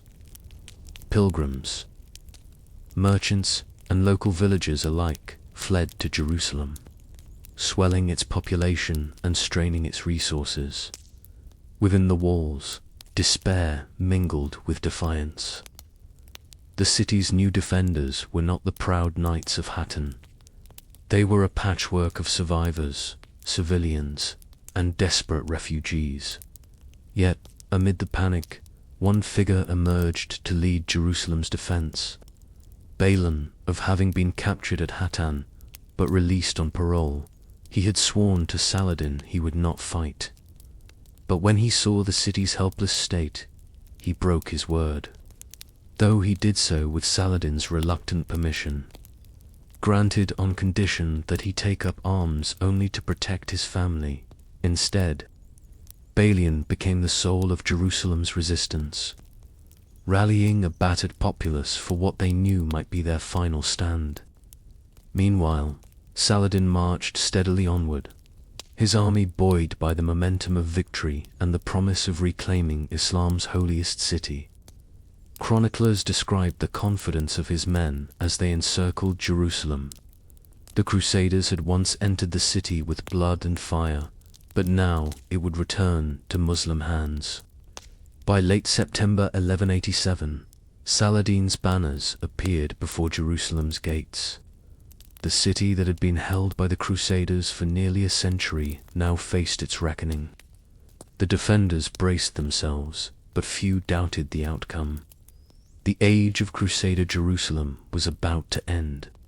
When Saladin's army arrived before Jerusalem in late September 1187, the mood within the city was grim. For nearly a century, the Crusaders had called Jerusalem the heart of their kingdom. But now the kingdom of heaven was reduced to frightened refugees, scattered knights, and weary survivors from Hayton. The walls still stood tall, but behind them morale was low, supplies thin, and the defenders vastly outnumbered. Saladin wasted no time. His forces encircled the city, cutting it off from escape or aid. Siege engines were brought forward. Massive wooden towers, catapults, and mangonels, all aimed at battering down the walls that had once seemed impenetrable. To the defenders, the thud of stones and the creak of towers advancing were constant reminders that the end was near. Inside, Balian struggled to rally the citizens. Though only a handful of knights remained, he knighted every able-bodied boy of fighting age, arming them with whatever weapons could be found. Chroniclers describe women and children helping carry stones, boiling water, and even molten pitch to hurl down on attackers. It was not just an army holding the city, but an entire population preparing to die if necessary. The memory of 1099 hung heavily over both sides. When the Crusaders had stormed Jerusalem in the First Crusade, they had unleashed a massacre that shocked the Muslim world. Men, women, and children slaughtered in streets and mosques. Many defenders now feared the same fate awaited them if the city fell. Some even urged desperate measures, threatening to burn down the Dome of the Rock and the Church of the Holy Sepulchre, rather than see them captured. Saladin, however, showed a different spirit. He ordered his men to fight with discipline, forbidding indiscriminate slaughter. Still, he pressed the siege with relentless force. Siege towers rumbled forward. Battering rams struck the gates, and Muslim troops fought tirelessly to breach the walls. After days of bombardment, the defenses began to crumble. The Crusaders fought valiantly, but the imbalance was too great. By early October, Jerusalem was at breaking point. Balian recognized the truth. Continued resistance would mean not just defeat, but massacre. The city could not be saved by arms alone. If Jerusalem was to endure, its salvation would have to come not from swords, but from negotiation with Saladin himself. As Jerusalem's walls shuddered under constant bombardment, Balian of Ibn knew the city's fall was only a matter of time. The defenders were exhausted, supplies dwindled, and morale was close to collapse. But surrender was not an easy choice. The memory of 1099, the Crusaders' own massacre of Jerusalem's inhabitants, haunted the city. Men and women alike feared that if the Muslims stormed the walls, every soul inside would be slaughtered in revenge. Balian, caught between despair and duty, chose diplomacy. He requested an audience with Saladin. Chroniclers record that the Sultan received him with calm dignity, listening as Balian argued for the lives of Jerusalem's people. The knight did not beg. Instead, he threatened that if no terms were offered, the defenders would burn the holy sites, slaughter Muslim prisoners, and force Saladin to capture nothing but ashes. It was a desperate gamble meant to show that the defenders had nothing left to lose. Saladin, however, was unmoved by threats, but swayed by principle. His reputation for honor was already renowned, and here he saw an opportunity to contrast himself with the brutality of the Crusaders 88 years earlier. Instead of demanding blood, he offered terms of surrender. The citizens of Jerusalem could ransom themselves. Men for 10 dinars, women for 5, and children for 1. Those who paid would be allowed to leave in peace, carrying their possessions with them. For those too poor to pay, Saladin promised mercy, declaring that none would be killed. The terms stunned the defenders. Expecting annihilation, they were instead given a chance at survival. Baralian accepted, and soon word spread throughout the city. Relief replaced terror, though fear lingered for those too poor to afford ransom. Moved by their plight, Balon and the city's clergy pleaded with Saladin, who responded with further generosity, freeing thousands of destitute Christians at his own expense. Even his commanders followed suit, purchasing captives' freedom with their own wealth. The contrast was unmistakable. Where the Crusaders had once drenched Jerusalem in blood, Saladin promised a more merciful conquest. The agreement did not erase the sorrow of defeat, but it spared the city from the nightmare of massacre. On October 2nd, 1187, the gates of Jerusalem opened, not to slaughter, but to a new chapter under Saladin's rule. On October 2nd, 1187, Jerusalem surrendered. The gates that had once been barred in desperation now opened to Saladin's army. Yet unlike the storm of blood and fire that had marked the Crusader conquest in 1099, the handover was astonishingly calm. No massacre, no plunder. Just an orderly transition of power orchestrated with deliberate restraint.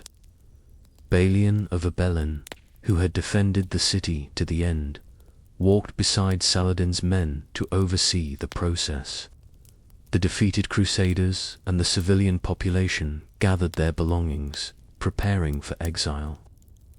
Families carried what little they could: bundles of clothes, cooking pots, cherished icons, while priests led processions, chanting hymns as they left behind the city they had called holy for nearly a century. The payment of ransoms became the practical business of surrender. Wealthier citizens handed over coins to secure safe passage, while the poor trembled at their inability to pay. True to his word, Saladin did not allow mass slaughter or indiscriminate slavery. He personally paid for the freedom of thousands, and his commanders followed his example. Even his own family contributed. Saladin's brother, Aladil, ransomed many of the poor from his private purse. The spectacle of mercy spread quickly, reshaping how Jerusalem's fall would be remembered. Saladin's entry into the city was staged with symbolic power. He rode through the streets not in triumphal arrogance but in humility, dismounting to pray at the Al-Aqsa Mosque, which had been used as a church under Crusader rule. The dome of the rock, stripped of its Christian altars, was cleansed and rededicated as a Muslim sanctuary. The city's most sacred sites were restored to their original place in Islamic devotion. The handover was not without pain. For Christians, it was an exile, a bitter end to the kingdom built with so much blood. Tears flowed as they left Jerusalem, their chants echoing through the streets one last time. Yet, even in loss, they acknowledged that Saladin had kept his word. The city had not been drowned in blood as it had in 1099. This moment defined Saladin's legacy. Where others had chosen vengeance, he chose restraint. In an age when brutality was the norm, his mercy stood out as both a political calculation and a genuine act of faith. Jerusalem had changed hands, but it had been spared destruction. News of Jerusalem's fall reached Europe like a thunderclap. In October 1187, envoys, pilgrims, and merchants carried the story westward. The holy city, held by the Crusaders for nearly a century, had been lost. For Christendom, it was more than a military defeat. It was a spiritual catastrophe. The very heart of Christian devotion, the site of Christ's passion and resurrection, was once again in Muslim hands. Pope Urban III is said to have collapsed in grief upon hearing the news, dying shortly afterward. His successor, Gregory VIII, wasted no time.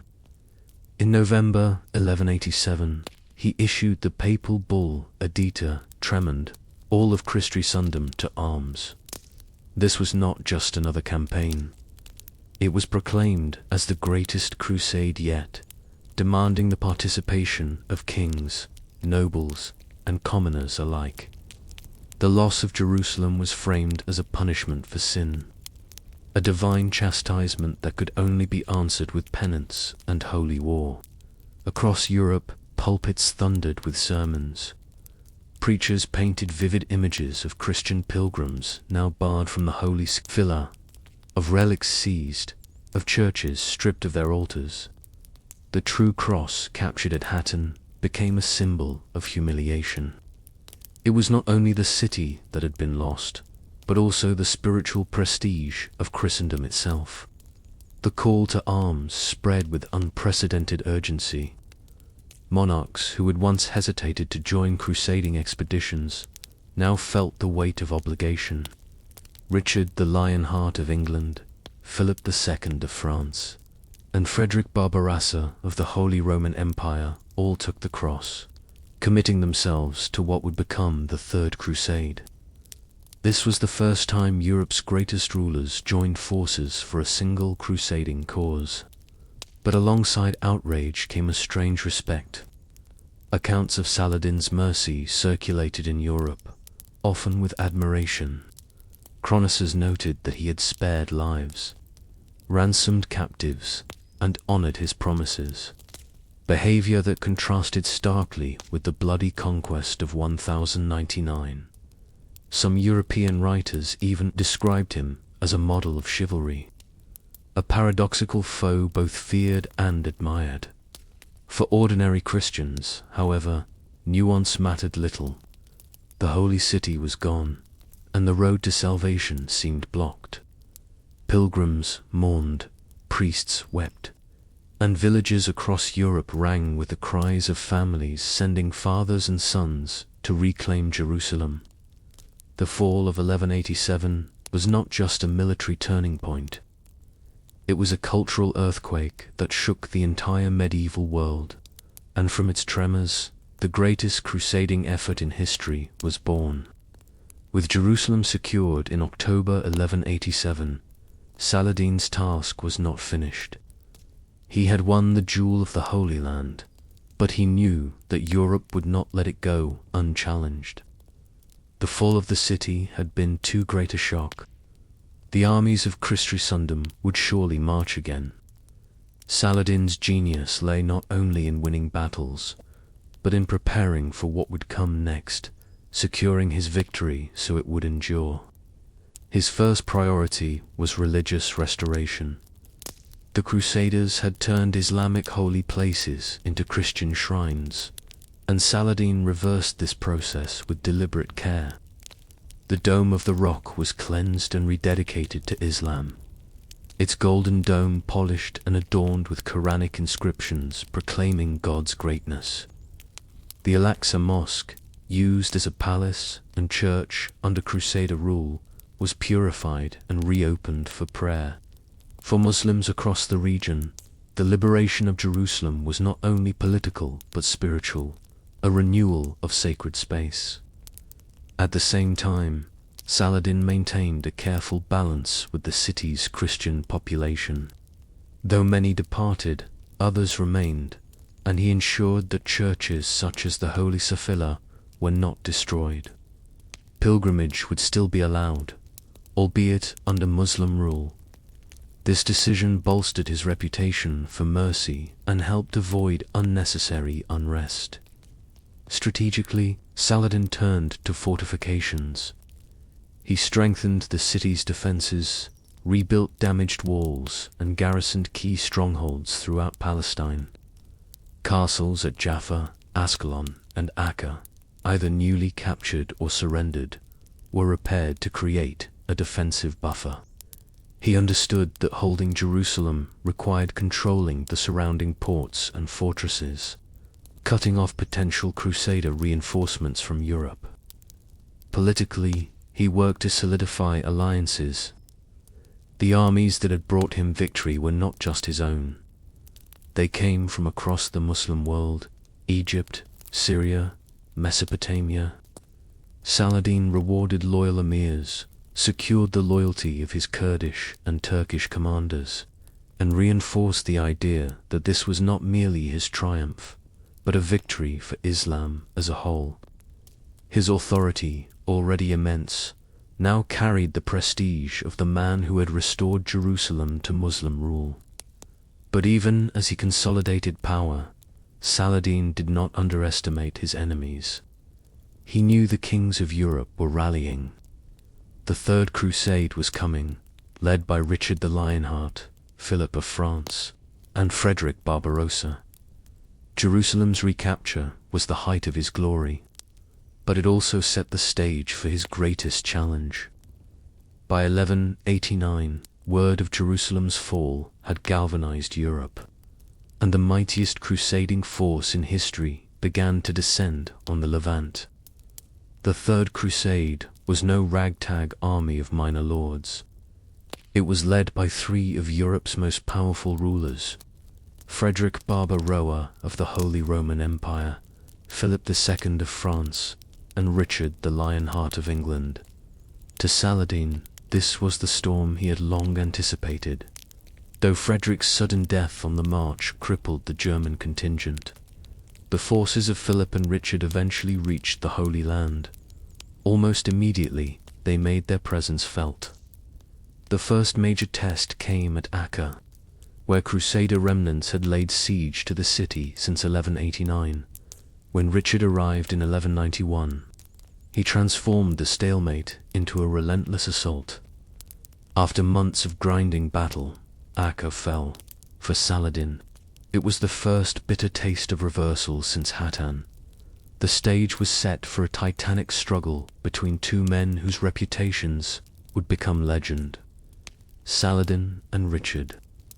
Richard was everything his epithet suggested: a warrior king of immense courage, skilled in tactics, and utterly fearless in battle. Chroniclers describe him charging into the fray with a ferocity that inspired his men and unsettled his enemies. Saladin, by contrast, was the master strategist, cautious yet decisive, preferring attrition and maneuver over reckless charges. Their duel was not just of armies, but of wills and reputations. The clash at Ars in September 1191 epitomized this contest.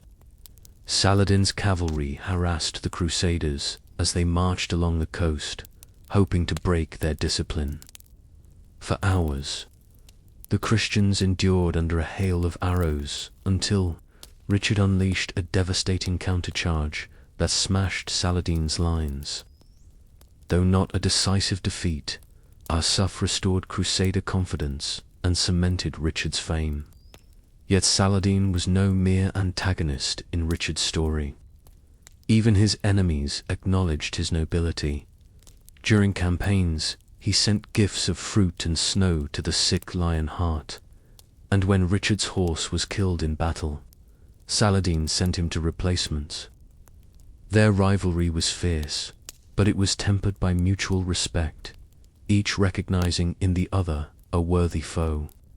The struggle continued in a series of indecisive campaigns along the coast. Richard recaptured Jaffa, but Jerusalem remained elusive. Saladin's careful defense and scorched earth tactics denied the Crusaders the supplies and momentum needed for a final push. The Lionheart's sword was mighty, but the city still lay in Muslim hands. By 1192, both sides were exhausted.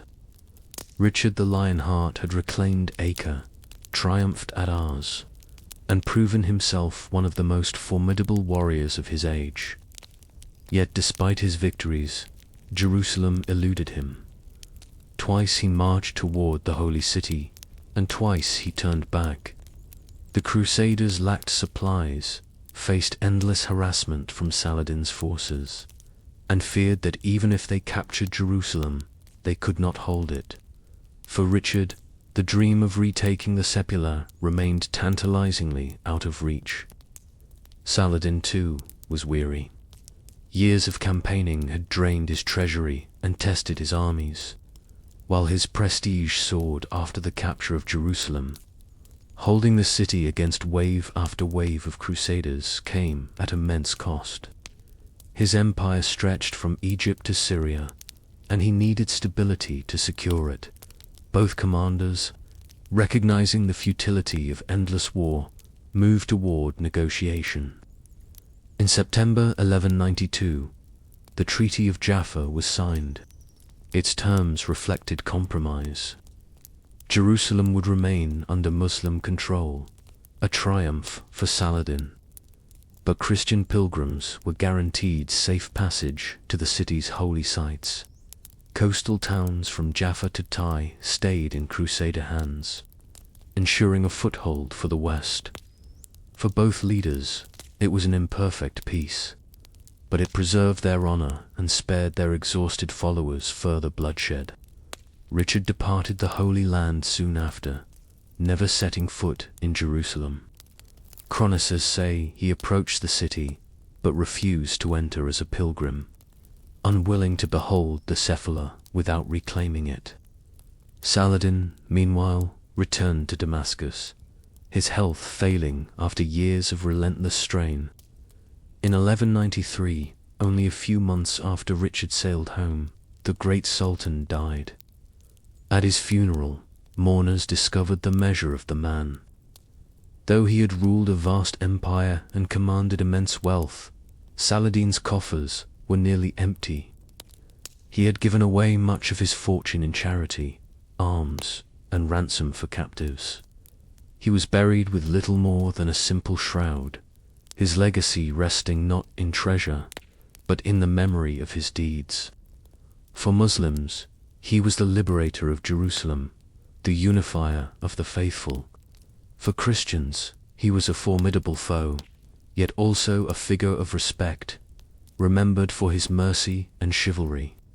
In an age of brutality, Saladin stood apart, embodying both the sword and the spirit of leadership. His name endures as the man who reclaimed the holy city and whose mercy became as legendary as his victories.